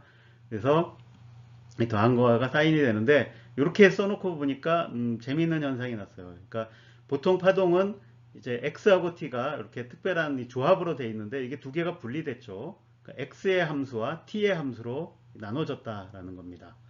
그러니까 이렇게 나눠졌다라는 건 진행을 안 한다는 얘기죠. 그러니까 이 부분은 진동을 한다는 얘기죠. 시간에 따라서 이 진동을 하는데 이 주어진 x, 그러니까 위치마다 그 진동이 요게 이제 진폭처럼 이제 결정이 된다라는 거죠. 그래서 그 함수로 결정된 진폭으로 그냥 계속 그 자리에선 그 크기대로 진동만 한다. 그래서 이 진행은 안 하고 진동만 한다. 그래서 이제 이 정상파라고 부르는 겁니다. 그럼 요 진폭의 크기는 x의 함수죠. 그래서 요 그 카파 x가 이 n파이가 딱 되면 이게 사인이니까 여기 0이 되겠죠. 거기는 이제 진동을 안 한다는 얘기가 돼요. 그래서 이제 마디가 형성이 됩니다. 지금 이렇게 두 개가 만나면 이제 그래서 이렇게 이런 식으로 진동이 일어나는데 이렇게 마디에서는 진동이 안 일어나요. 근데 이제 가장 큰 진동이 일어나는 데를 배라고 부릅니다. 여기서는 여기까지 줄이 막 진동하는 거죠. 그래서 이제 그렇게 일어날 조건은 이 이제 카파 x가 n 플러스 2분의 1 파이가 되면 여기가 이제 진동이 크게 일어나는 배가 됩니다. 그래서 이 마디와 배가 이렇게 반복적으로 나타나고 그럼 여기 이 마디와 마디 사이 요거는 이제 반파장이 되겠죠. 왜냐면 두 번 진동해야 이게 한 파장이 되는 거니까 위아래로 이제 반파장만큼 이렇게 계속 반복된다. 이제 그래서 진동은 하는데 마치 정지해 있는 것 같다. 그래서 이제 정상파라고 부릅니다. 자, 줄에 생기는 정상파를 이제 한번 알아봅시다. 이 줄에서도 이렇게 양쪽 끝을 이제 고정을 했어요. 그래서 이 경우에 그럼 우리가 앞에서 했듯이 이 일반적으로 이렇게 서로 이 반대 방향으로 진행하는 이제 이 파들이 이렇게 생길 수 있는데, 근데 그러면 여기에 이제 정상파가 형성이 됩니다. 근데 이 정상파가 형성이 될 때도 지금 이렇게 이 경계 조건은 만족해야 됩니다. 그래서 예를 들어 양쪽 이 끝이 고정되어 있다라고 하면 이 끝은 진동을 못 하는 거죠. 그러면 그게 고정된 양단에서의 경계 조건이 돼서 이 x가 0일 때하고 x가 l, 이게 줄의 길이를 이제 큰 l이라고 하면 거기서는 진동이 없다라는 그 조건을 쓰면, 자, 우리가 앞에서 그 진폭은 이렇게 이 사인 kx나 코사인 kx 이런 형태로 주어지는 걸 봤죠. 그래서 요 조합 중에서 요걸 만족하는 조합을 찾아내야 돼요. 이렇게 해서 해보면, 자, 이게 이 0일 때, L일 때, 일단 0일 때는 사인은 0이 되는데, 코사인은 이게 1이 되죠. 그럼 B는 무조건 0이어야 돼요. 그래서 이 함수가 이 사인 K, 카파 X만 남아야 되고, 근데 요게 L일 때도 0이 돼야 된다는 조건을 집어넣으면, 이제 카파 L이 0이 돼야 되니까, 요 카파 L이 0이 되는 조건은 이제 N파이.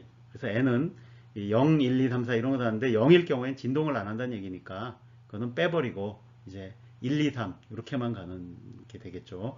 그래서 결국 이 양쪽 끝이 고정이 안 돼 있으면, 그러니까 어떤 파장의 진동이든지 정상파가 생길 텐데 양쪽 끝이 고정이 돼 있으면, 그러니까 아무 파장이나 가진 그런 거는 정상파가 생기질 않고 특정한 파장을 가진 그 진동만 이제 정상파를 만들 수 있다는 얘기가 되는 겁니다. 그래서 그 특별한 파장에 대한 조건이 뭐냐? 바로 이 조건이 되는 거죠.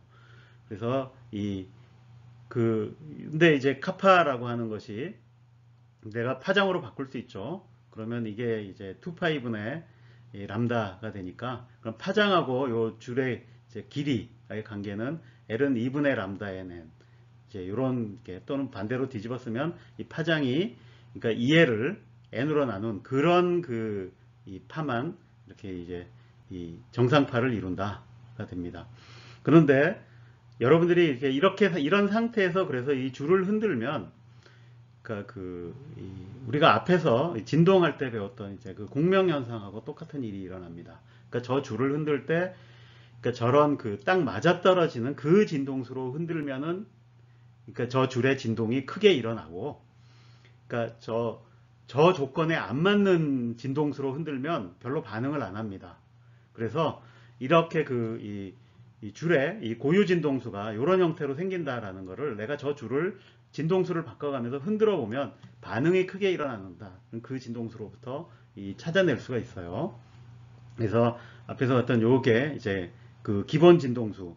그러니까 이제 이렇게 생기는 요게 이제 기본 진동수고 그 기본 진동수의 정수배만큼 그런 진동수에서만 이제 진동이 일어난다 하는 걸 보입니다. 여기서 그림에서는 내가 두 배로 흔들면 이렇게 이 스탠딩 웨이브 정상파가 잘 생기는 걸 볼 수 있는데 어중간한 진동수로 흔들면 진동이 잘 안 된다라는 걸 확인할 수 있죠. 자, 이거를 이제 줄의 진동을 한번 실제로 실험하는 이 영상을 보면서 이 사실을 한번 확인해 보도록 합시다.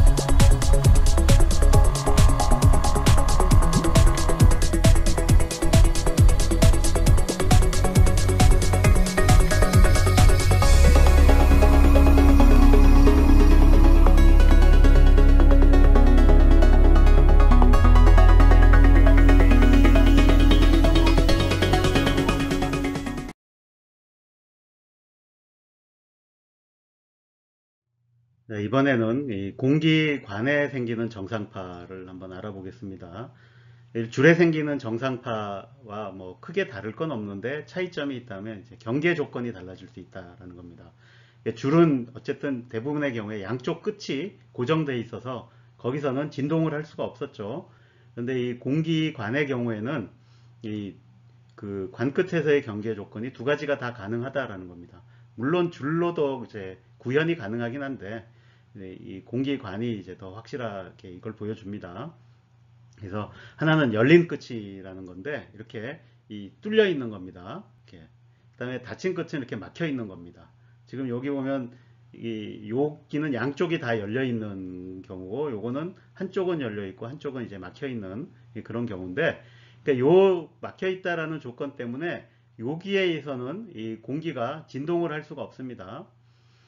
왜 진동을 못하지 생각할 수 있는데 그 소리가 이 횡파가 아니라 종파라는 걸 이제 감안을 하셔야 됩니다. 그러니까 횡파라면 이렇게 진동을 할 수 있지만 종파는 이렇게 진동을 해야 되니까 이 벽에 막혀 있는 데서 그렇게 진동할 수는 없죠. 그래서 여긴 진동을 못합니다. 자, 그래서 그게 이 경계 조건을 바꾼다라는 겁니다. 그래서 이렇게 이 열린 끝에서는 여기서의 경계 조건을 해보면, 그러니까 여기가 항상 정상파가 생길 때 여기가 배가 돼야 된다는 겁니다. 최대의 진동이 생기도록 경계 조건이 되고, 이렇게 막힌 데서는 반드시 마디가 돼서 진동을 못 한다라는 거죠. 이제 그런 것만 알고 나면 여러분들이 이제 그 줄을 했던 거에서 경계 조건만 바꾼다. 이제 이걸 이해할 수 있습니다. 그래서 지금 요 경우 이 양쪽 끝이 열린 관인 경우에는 이 양쪽 끝에가 다 이 배가 돼야 되는 거죠. 그럼 가장 간단한 게 여기서 배가 되고 여기서 배가 되면 중간에 한번 마디가 생기는 이런 게 생기는 건데, 그러면 이렇게 생긴 파는 요거 하나 갈 때 요게 반파장이라 그랬죠. 정상파에서는. 그러니까 요 길이 L이 이제 반파장에 이제 해당하는 게 되니까, 그러면 가장 기본적인 파장은 요 길이의 2배가 되겠죠. 그래서 이제 2L이 되고, 요 2L을 계속 더 이제 그 파장이 짧은 파들도 여기서 정지파를 만들 수 있겠죠. 정상파를. 그러면 첫 번째 그 다음 거는 이렇게 될 테니까 2배가 이제 될 거고, 또 들어온 건 그 다음에 3배가 될 거고, 이런 식으로 늘어갑니다. 그래서 이 고유 파장이 이제 2L을 N으로 나눈 이제 이런 이제 결과가 이제 주어집니다. 그러면 진동수는 이제 람다 n분의 v로 계산할 수 있겠죠. 그럼 12분의 v의 n이고 n은 1, 2, 3 이런 식의 이 고유 진동수를 이제 가지게 됩니다.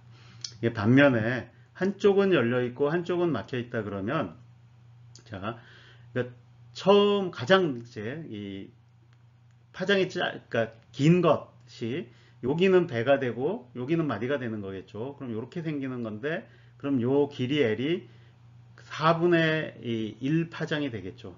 그죠? 예, 그래서 지금 이 경우에는 이게 4L을 이제 n으로 나누는데 그 다음 거는 요렇게 생기니까 요거의 3배가 생기는 거죠. 그 다음은 요 가장 짧은 거의 5배가 되고, 그래서 이 파장은 이 4L을 나누기 n이 되는데 요 n이 135로 가야 됩니다. 예, 그래서 이 진동수로 바꾸면 이제 이 4L분의 V의 n인데 요 n이 135로 이렇게 갑니다. 이 두 개를 합쳐서 쓸 수도 있죠. 여기를 4L로 쓰면 여기는 n이 246으로 가는 거고 여기는 이제 135로 가고 이제 그런 차이가 있다. 이 정도 보시면 될 것 같습니다. 이 공기관에 생기는 정상파에 대한 예제를 한번 풀어봅시다. 자, 여기 소리급세가 있는데 그 소리급세에 이제 고유 진동수가 얼마인지 이제 모르고 있어요. 근데 거기에 이제 이 물이 있고 물에 담근 이제 관이 하나 있는데 이 관을 물속에 담겨서 요 그 물 밖으로 나온 요 길이를 이제 조절할 수 있는 상황입니다. 그러면은 요쪽 끝은 이제 요 관은 요쪽 끝은 열려 있다라는 걸 알겠고 요 물에 닿은 여기는 물이 있으니까 이건 이제 닫힌 끝에 해당하겠죠. 그럼 우리가 한쪽 끝은 열리고 반대쪽 끝은 닫힌 그 관에서의 정상파 그거를 이제 쓰면 되겠습니다. 근데 어쨌든 그러면 요 소리급세의 그 진동수하고 요 관의 그 이제 이 진동수하고 이 맞아 떨어질 때 이제 공명이 일어나서 소리가 크게 울리겠죠. 그래서 이렇게 해봤더니 그 공명이 일어나는 요 최소 길이 L이 이제 9cm였다라고 하면 이 소리 급세의 진동수가 얼마나 되느냐. 그 다음에 요거를 계속 끌어올리면은 이제 다른 두 번째, 세 번째 이렇게 그 공명이 일어날 수 있는데 그때 그 관의 길이 이 L을 구해봐라. 이제 이런 겁니다. 자, 이 첫 번째로 이 소리급수의 진동수는 그럼 어떻게 구하냐? 자, 첫 번째로 공명이 일어나는 이제 상황은 이런 상황이 되겠죠. 그래서 이 그 파동에 요 공명이 일어나는 파동에 이제 진동수하고 요 소리급수의 진동수가 같은 거죠. 그럼 우리가 한쪽 끝은 열리고 한쪽 끝은 닫혀 있는 이 관의 이 고유 진동수 그거는 이렇게 된다 그랬죠. 예. 4일분의 V가 되니까 그 L 길이만 집어넣으면 9cm라 그랬으니까 집어넣고 음파 그 소리의 속도 집어넣으면 이제 953Hz다라는 걸 알 수 있죠. 그럼 이걸로부터 이 소리급세가 내는 진동수 알았으니까 파장 계산할 수 있죠. 그럼 이 파장은 이제 F분의 V니까 계산해 보면 0.360cm고 자, 그 다음에 이제 파장을 아니까 내가 이걸 늘렸을 때 요게 공명이 일어나려면 요 파장하고 요 길이하고 이제 그 파장에 대해서 4분의 3이 되거나 4분의 5가 되거나 이런 식으로 가야 그 다음 공명들이 일어나겠죠. 예, 그래서 그런 조건을 찾아보면 이제 L2는 0.270, 이제 L3는 0.450 그러니까 이런 식으로 이 길이를 이제 구할 수 있는 겁니다. 자, 이번에는 이 맥놀이라는 것을 알아보도록 하겠습니다. 이 맥놀이는 혹시 이것도 간섭에 의해서 생기는데 앞에서 다뤘던 간섭은 주로 이제 위상차, 경로차 뭐 이제 이런 것 때문에 생긴 거라면 이 맥놀이는 이제 진동수가 약간 다른 두 파동이 만났을 때 생기는 간섭입니다. 자, 그래서 이것도 역시 가장 간단한 경우를 해보려면 이제 진폭이 같다라고 하고 진동수만 조금 다른 이제 두 파가 어느 한 지점에서 이제 만나서 이 중첩이 됐다고 해봅시다. 그럼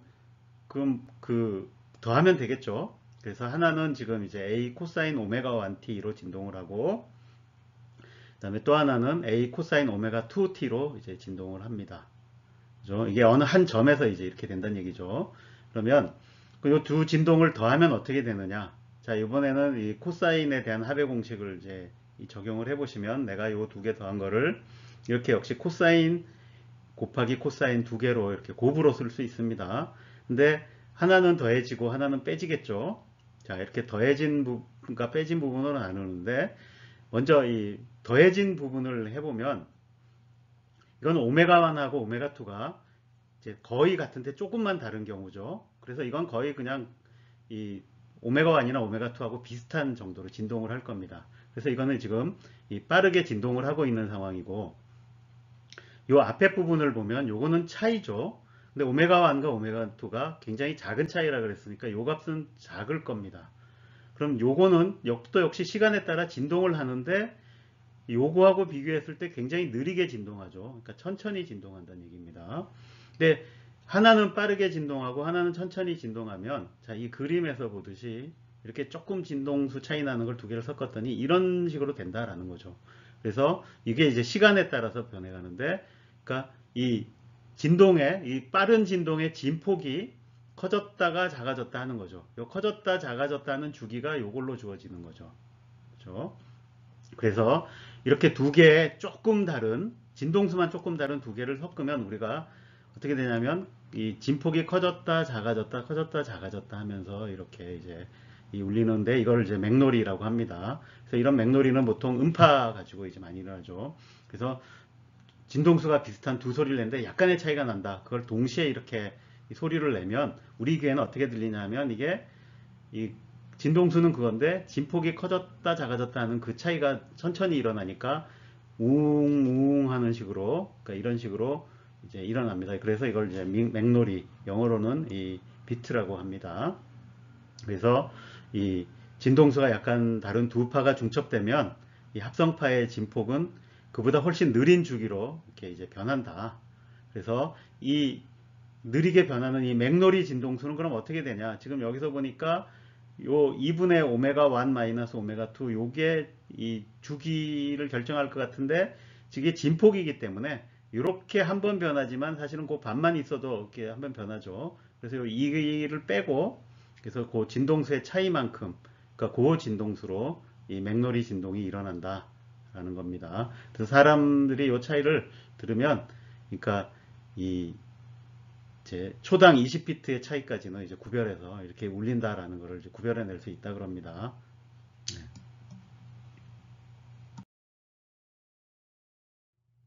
앞에서 음파를 계속 활용을 했는데 아직 음파를 제대로 안 다뤘죠. 그래서 여기서는 간단하게 이제 음파에 대해서 조금 더 알아보도록 하겠습니다. 그래서 이 음파라고 하는 건 우리가 보통 이제 공기 중에서 전파되는 걸 음파라 그러는데, 이게 사실은 그 공기 외에도 뭐 이 액체나 고체를 통해서도 이렇게 이제 이 전파되는 걸 다 이 음파라고 부릅니다. 근데 그 중에서도 이렇게 그 이제 압력파, 이 세로 파동을 이제 음파라고 부르는 거죠. 그래서 여러분들이 그래서 물 속에서도 이 소리 전달이 됩니다. 그래서 그 이런 그 음파의 그럼 속력은 어떻게 되느냐? 이거는 그 당연히 매질의 성질로 결정된다 그랬죠.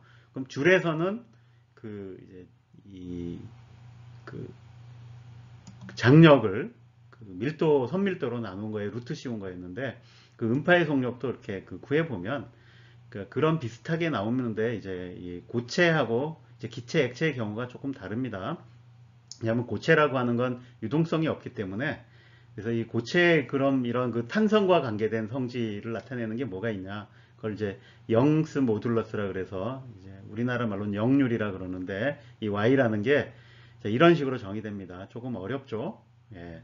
내가 그러니까 이 단면에다가 힘을 가했을 때 길이가 얼마나 늘어나느냐? 그러니까 그 비율, 이렇게 이제 비슷한 면으로 이렇게 탄성이 얼마나 있느냐?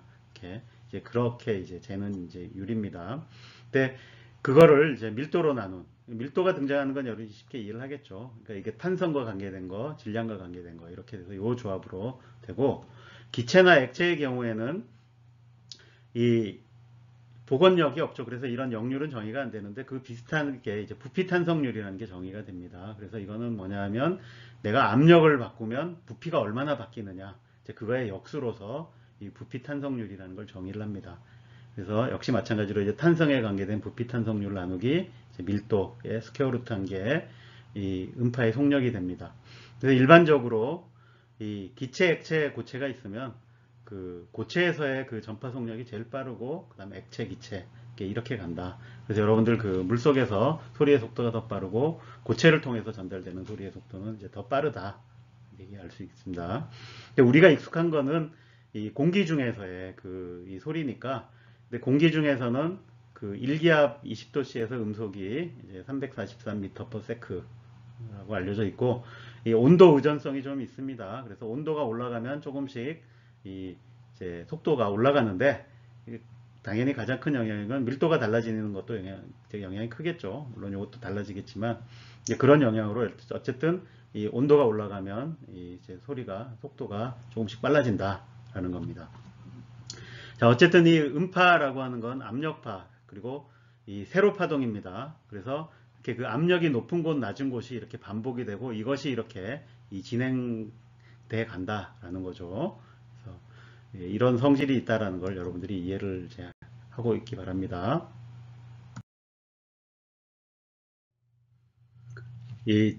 우리가 이제 앞에서는 그 파동이 전파할 때 이제 에너지가 얼마나 전달이 되는가 뭐 이런 세기, 그 파동의 세기와 관련된 얘기를 했지만 그 뒤에 이제 문제를 풀 때는 이런 건 전혀 안 다뤘는데, 네, 소리에 대해서는 뭐 약간 상식이 조금 더 있으면 좋을 것 같아서 이 소리의 세기와 이제 관련된 또 소리 준이라는 거는 간단하게 설명을 하고 넘어가도록 하겠습니다.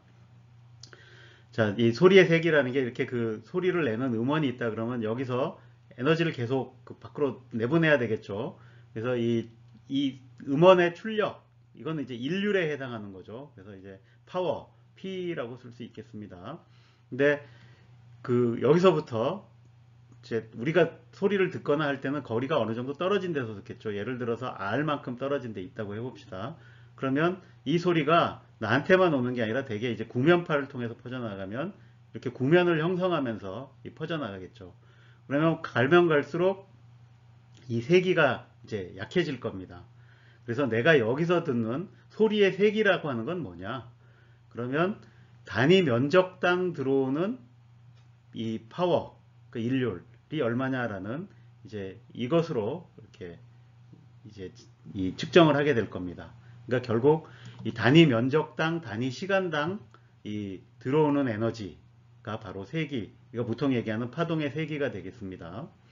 근데 당연히 그 음원에서부터 거리가 멀어지면 세기가 줄어들겠죠. 근데 그 관계는 어떻게 되냐면 이게 평면파라면은 평면은 바뀌면서 이제 달라지지 않는데 되게 그거보다 이제 대부분 음원이 이렇게 점처럼 생겼으면 구면파로 퍼져나갑니다. 그래서 이게 구면파인 경우에는 얘가 이 음원이 내는 그 출력이 결국 그 출력을 이제 그 구면의 면적으로 나눈 것만큼 세기가 되겠죠. 그래서 멀면 멀수록 R 제곱분의 1로 비례해서 떨어질 겁니다.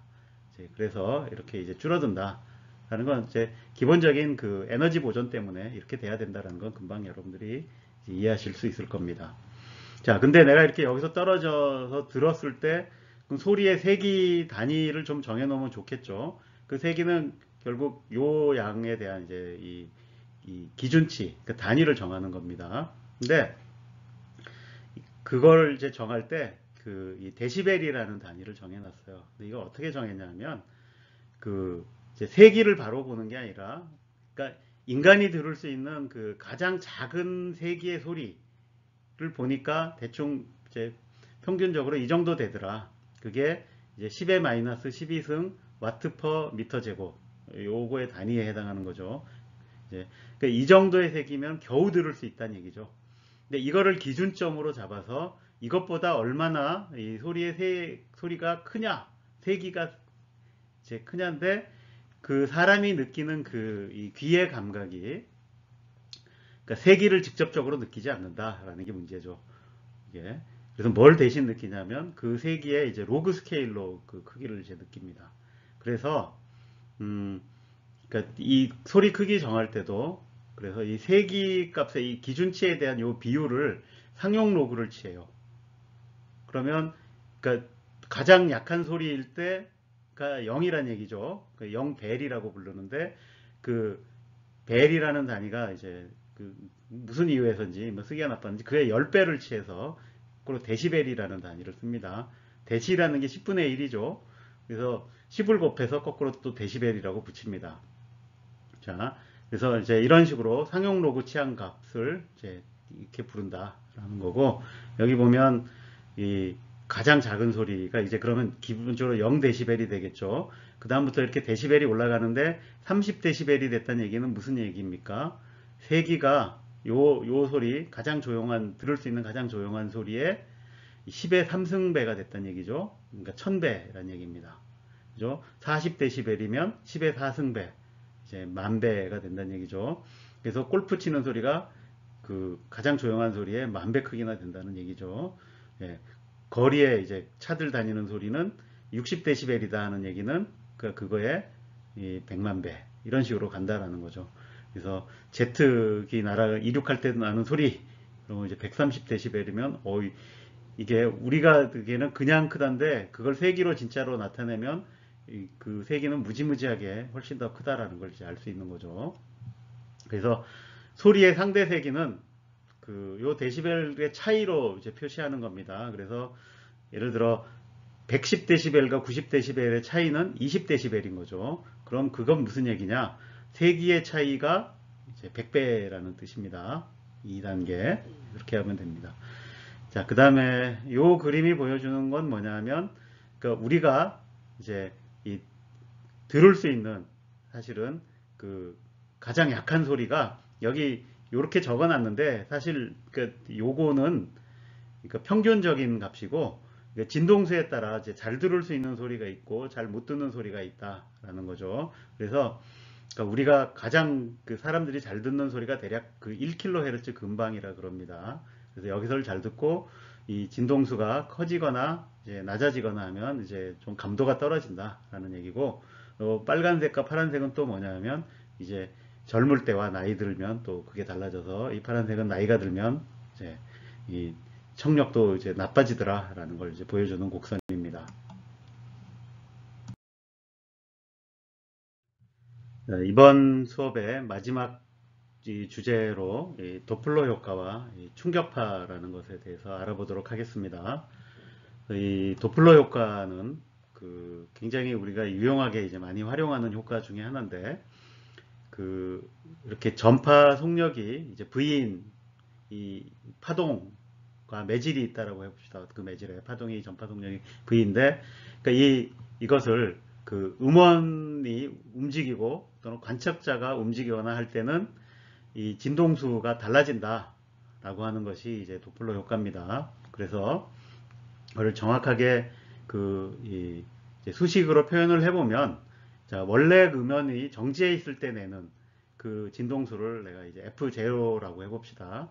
그런데 그 음원이 VS로 움직이고 그걸 관측하는 사람도 이제 이 V0, V5로 옵서버라는 뜻입니다. 5로 움직인다라고 할 때 그럼 그 관측하는 진동수 F는 어떻게 되느냐 이제 이런 관계식으로 주어진다라는 거죠. 그래서 원래 진동수에다가 요만큼 곱해줘야 되는데 여기 보면 분자 분모가 이렇게 있죠. 그래서 일단 분모에는 이 음원이 움직이는 속력이 들어갑니다. 그래서 VS라고 돼 있고 그래서 음원이 여기 마이너스가 될 수 있고 플러스가 될 수 있는데 이 음원이 관측자에 다가갈 때는 커집니다. 커진다라는 걸 생각하면 여기가 마이너스가 돼야 되고 멀어질 때는 줄어드니까 진동수가 여기가 플러스가 됩니다. 이 반대로 이 관측자가 음원에 다가갈 때도 이때는 하여튼 다가가면 커집니다. 그래서 커지도록 해서 여기가 플러스가 되고 멀어질 때는 줄어들어서 여기가 마이너스가 된다. 이제 이런 거죠. 그래서 자, 이거는 이제 기억을 해둬야겠죠. 자, 그러면 왜 이렇게 되는지 한번 생각을 해봅시다. 자, 일단 그림으로 먼저 이해를 해보죠. 자, 이렇게 그냥 음원이 움직이지 않고 있습니다. 이게. 근데 그러면 여기서 나온 파가 이렇게 계속 쭉 퍼져나가면 이렇게 일정하게 쭉 이제 퍼져나가겠죠. 자, 그런데 요 밑에 요 그림을 보시면 음원이 나가면서 이 음원이 움직이고 있어요. 이렇게 움직이면 자, 내가 여기서 관측을 한다고 해봅시다.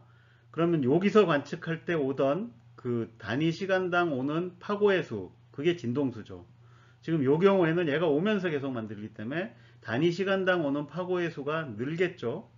그러니까 진동수가 커진다는 얘기죠. 반대로 이쪽에 있으면 단위 시간당 오는 파고의 수가 줄어듭니다. 그러니까 진동수가 줄어든다는 얘기죠. 그래서 얼마나 줄어들 거냐? 그럼 얘가 움직이는 시간당 가는 만큼 이 움직인 만큼 파장이 이제 줄어든 거를 계산하면 되겠죠. 예, 이제 그렇다라는 거죠. 자, 그래서 일단 파원이 움직이면 그래서 파장이 얼마나 줄어드나를 계산을 해보면 자, 원래 파장에서 얘가 움직이는 속도만큼 그 비율만큼 파장이 줄어들겠죠. 그래서 이 전파하는 속력에다가 얘가 이제 움직이는 요 차이, 다가갈 때하고 멀어질 때 차이 나니까 그 비율만큼 이 파장이 달라집니다. 자, 이제 그게 첫 번째 효과고, 자, 요번에는 관측자가 움직인다고 해봅시다. 지금 이 경우에도 관측자가 움직이면 그 관측자가 단위 시간당 움직여 간 만큼 또 더 많은 파고를 만나겠죠. 그러면 그게 얼마만큼 더 파고를 만날 거냐라고 하는 비율은 자, 결국 그 움직인 거리에 비해서 이 파장에 비해서 이게 얼마나 움직였느냐로 달라지겠죠. 그래서 주어진 시간 델타 t에 요 상대 속도만큼 더 간 만큼 내가 파고를 더 많이 만날 거예요. 그래서 그만큼 올라간다. 그러니까 만난 파고수를 이렇게 해서 델타 t로 나눈 게 되기 때문에 요 두 가지를 이제 다 집어넣으면 예, 요 람다가 바뀌는 효과하고 그 다음에 관찰자가 움직여서 생긴 효과에 요 람다를 집어넣으면 이제 요거의 식에 요만큼 이렇게 딱 돼서 위에서 구한 이제 요 식이 이제 얻어지게 됩니다. 자, 그러니까 뭐 왠지는 이 기본적인 아이디어는 이해를 하셨죠? 그러면 이제 차근차근 여러분들이 한번 잘 생각해서 유도해 보시면 이 결과를 여러분들 스스로도 유도해 보실 수 있을 겁니다. 자, 이 도플러 효과에 대한 이 예제를 풀어서 우리가 배운 걸 한번 확인해 봅시다. 자, 이 잠수함 문제로 가봅시다. 이 잠수함 A가 이 물속에서 이 8.0m/s의 속력으로 움직이면서 이 진동수가 1400Hz인 수중 음파를 이제 방출하고 있습니다. 자, 물속에서의 음파의 속력은 공기 중에서보다 훨씬 빠릅니다. 1533m/s이다. 자, 이런 상황이고, 그 다음에 잠수함이 B는 이 잠수함 A를 향해서 이 속력 9.0m/s로 이제 움직이고 있다. 이제 이렇게 이제 되는 거죠. 자, 그러면 이 잠수함이 서로 접근하는 동안에 이 잠수함 B에 타고 있는 관측자가 감지하는 진동수를 구해라. 그러니까 이거는 이제 이 도플러 진동수 구하라는 얘기겠죠. 예. 그래서 이 접근할 때 보면 결국 요 앞에서 구했던 공식, 자, 이 음원이 이제 움직이는 속도는 분모에 있다 그랬죠. 근데 다가온다 그랬으니까 빼줘야죠. 그래서 빼주고, 자, 그 다음에 이 관측자는 이제 다가온다 그랬으니까, 그러면 여기는 이제 다가오는 속력은 더해줘야죠. 그래서 여기다가 1400Hz에다가 속력에다가 이 B가 다가오는 속력, 그 다음에 A가 다가가는 속력, 이렇게 해서 해주면 이 1416Hz가 된다. 이런 걸 알 수 있습니다. 자, 그럼 이번에는 이제 멀어져 가면 어떻게 되느냐? 간신히 지나쳐서 멀어지면 요 계산을 그럼 어떻게 해야 되느냐? 예, 그럼 그 분자 분모의 부호를 바꿔야죠, 이제. 멀어질 때는 여기가 플러스가 되고 여기가 마이너스가 되니까 이번에는 따져서 이렇게 이 진동수가 이제 줄어든다라는 것을 이제 알 수 있습니다. 자, 그럼 이번에는 그러면 이제 서로 접근하는데 이번에는 B가 관측하는 게 아니라 A에서 나온 거를 이 잠수함 B에서 반사가 돼서 잠수함 A로 되돌아왔습니다. 그럼 이 되돌아온 음에 대해서 이 잠수함 A의 관측자가 탐지하는 진동수가 얼마냐? 이게 갔다가 왔는데 그럼 이 경우에는 어떻게 되느냐?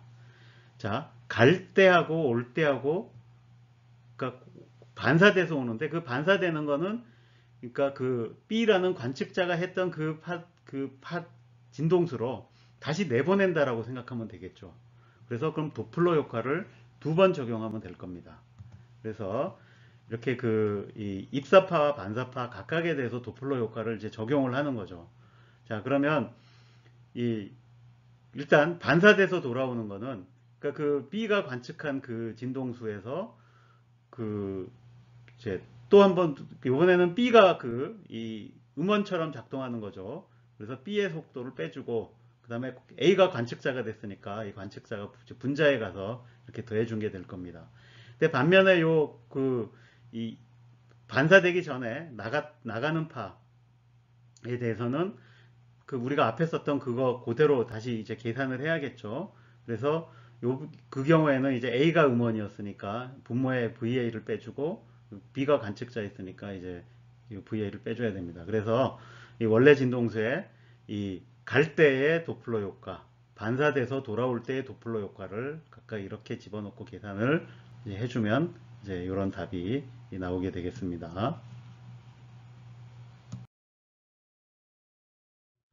이 도플러 효과는 여러분들이 일상에서도 많이 경험을 하죠.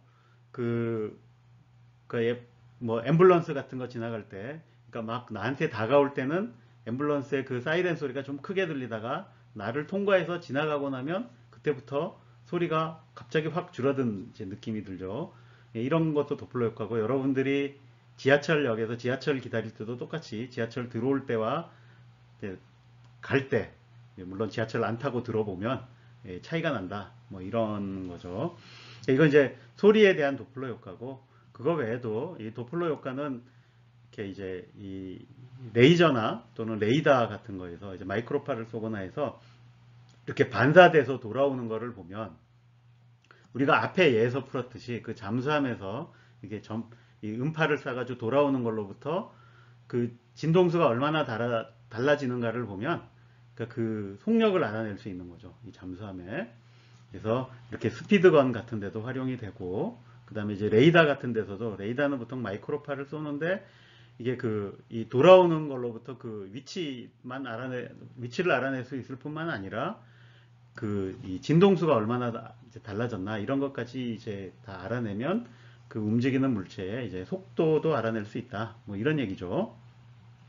그 다음에 의학에서는 이렇게 그 초음파를 써서, 여러분들 그 초음파 쓰면은 이제 그 초음파라는 게 어디 경계면에서 반사돼서 돌아오는 거를 가지고 이제 이 매질이 이제 딱딱하냐 물르냐 그 성질에 따라서 이게 이제 돌아오는 정도 이런 것들이 다 다르니까 그걸 이용해서 알아내는데, 그것뿐만이 아니라 이 반사돼서 돌아온 초음파의 진동수가 얼마나 변했나를 알면, 그러니까 이게 움직이는 속도도 알 수 있다라는 거죠. 그러면 이런 것들이 이제 그 심장 같은 거나 혈관의 혈액이 얼마나 잘 흐르나 뭐 이런 거, 혈액의 속도 같은 것도 알아낼 수 있다라는 거죠. 이제 그런 데도 활용이 된다.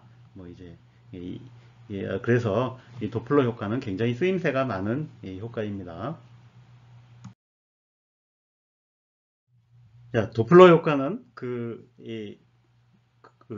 음원이, 그러니까 이 파동을 내는 그 파원이 움직이면은 그게 이제 진동수가 커지는데 그게 분모에 가 있었죠. 그래서 그 식을 잘 보면 이런 궁금증이 생겨요. 그 음원이 그 속력이 음속보다 더 크면 어떻게 되냐. 그러니까 같아지면 일단 어떻게 되죠? 그럼 분모가 0이 된다는 얘기잖아요. 그럼 진동수가 무한대가 된다는 얘기인데 그게 무슨 상황이냐 이런 게 이제 궁금해질 수 있죠. 자, 그래서 실제로 그런 상황은 있을 수 있죠. 이게 여기 그래서 그럴 경우에 어떻게 되나를 이제 보여주는 이 그림이 요겁니다. 일단 이 음원이 움직이는, 그러니까 파원이 움직이는 속도하고 파가 진행하는 속도가 같으면 어떻게 되겠어요? 요 앞에 경계 몇 파면이 계속 그걸 따라가죠. 그러면 움직이는 물체를 따라서 이렇게 원형으로 파면이 형성됩니다. 이게 자, 이거는 그거를 이제 총알이 음속하고 똑같은 속도로 날아갈 때를 사진을 찍어 본 겁니다. 그래서 똑같은 속도로 날아갈 때 이렇게 이 구면이 형성되는 걸 볼 수 있죠. 이제 그러다가 이게 움직이는 속도가 더 빨라지면 그럼 그 다음엔 어떻게 되느냐? 예, 지금 이게 그 상황을 보여주죠. 그래서 이 파가 이렇게 퍼져나가는 속도보다 이게 더 빨리 가요. 그러면 그 파면이 어떻게 생기냐면 다 지나가니까 이렇게 이 일직선 형태로 파면이 형성이 됩니다. 그래서 이게 지나가면 이렇게 이 일직선 형태로 생긴 파면이 이렇게 진행을 하는 거죠. 이렇게 그게 마치 이제 이 평면파가 이렇게 진행하는 것 같은 이제 이런 효과를 내는데, 사실은 평면파가 아니라 원뿔이 진행하는 거죠. 이렇게 여기가 동그랗게 돌아가니까 원뿔 형태로 해서 이 원뿔이 쫙 퍼져나가는 것처럼. 그래서 이걸 이제 이 마하 원뿔이라 그럽니다. 그리고 이 원뿔의 각도가 딱 정해지죠. 예, 그래서 이 파동의 속도를 이 파원의 속도로 나눠준 게 이 각도가 딱 되게 돼 있습니다. 그래서 이렇게 퍼져나가는 파를 이제 충격파라 그럽니다. 그래서 지금 이 경우에 그 총알이 이제 그 음속보다 더 빠르게 가는, 이게 보통 대부분의 총알은 음속보다 빠릅니다. 그렇게 가면 이렇게 이 파면이 이렇게 형성된 게 보이죠. 이 파면이 이런 식으로 진행해 가는 거죠. 이제 이렇게 충격파가 나고, 이게 굉장히 이제 그 큰 소리로 들리는 거죠. 그래서 여러분들 그 총알이 발사되는 소리, 이거는 충격파다라는 거를 이제 알 수 있는 거죠. 이렇게 아까 보면 이렇게 음속을 돌파하는 순간, 그럼 이런 식으로 구면이 형성된다 그랬죠. 그래서 이렇게 지금 이 장면은 뭐냐면, 이 비행기가 그 전투기인데, 이게 음속을 돌파하는 순간에 이 구면이 이렇게 형성이 되는데, 사실 이 구면이 이 급격한 공기 그 압력의 감소가 일어납니다. 이 구면에서. 그러니까 충격파라는 게 이제 그런 식의 영향이 있는 거죠. 그 순간에, 그래서 요때는 특히 이제 불안정해져서 공기가 이 안에 있던 물 분자가 응축해서 이런 그 구름 같은 형태로 생깁니다. 이걸 이제 소닉 붐이라고 하죠. 그래서 이렇게 이 파원이 이제 이 파속, 아니 이 전파 속도보다 이렇게 더 빠르게 움직여 버리면 이렇게 충격파가 나온다 하는 거죠. 근데 이 충격파는 심지어 그 전자기파에도 존재를 합니다. 이 전자기파는 빛인데, 그러면 어떤 물체가 빛의 속도보다 더 빨리 움직일 수 있다는 얘기냐? 예, 그게 그 진공에서는 그러니까 불가능하고, 그렇지만 매질 속에서는 가능하다는 얘기죠. 물속 같은 데 가면 이 물속에서는 빛의 속력이 이 대기 중, 그러니까 진공에서의 속력보다 많이 줄어듭니다. 그러니까 그 경우에는 이제 이 어떤 전하를 띤 입자 같은 게 빛의 속력보다 더 빨리 움직일 수 있고, 그러니까 물속에서의 빛의 속력보다 더 빨리 움직일 수 있고, 그 경우에는 역시 마찬가지로 충격파가 나옵니다. 그래서 이렇게 나오는 충격파, 이 전자기파를 체렌코프 라이트라고 합니다. 자, 이렇게 이제 다양한 그 파동에서도 이렇게 다 충격파들이 있다라는 것을 이제 이 상식으로 이제 알고 있으시면 되겠습니다. 이번 수업에서는 파동의 성질, 다양한 응용 등등을 이제 살펴봤습니다. 내용이 좀 길었죠. 예, 그 얘기는 그만큼 이 파동이라고 하는 것이 이 중요한 현상이고, 그 다음에 또 관련된 이 재미있는 현상이 많다는 뜻이기도 합니다. 어쨌든 긴 수업 듣느라고 수고들 하셨습니다.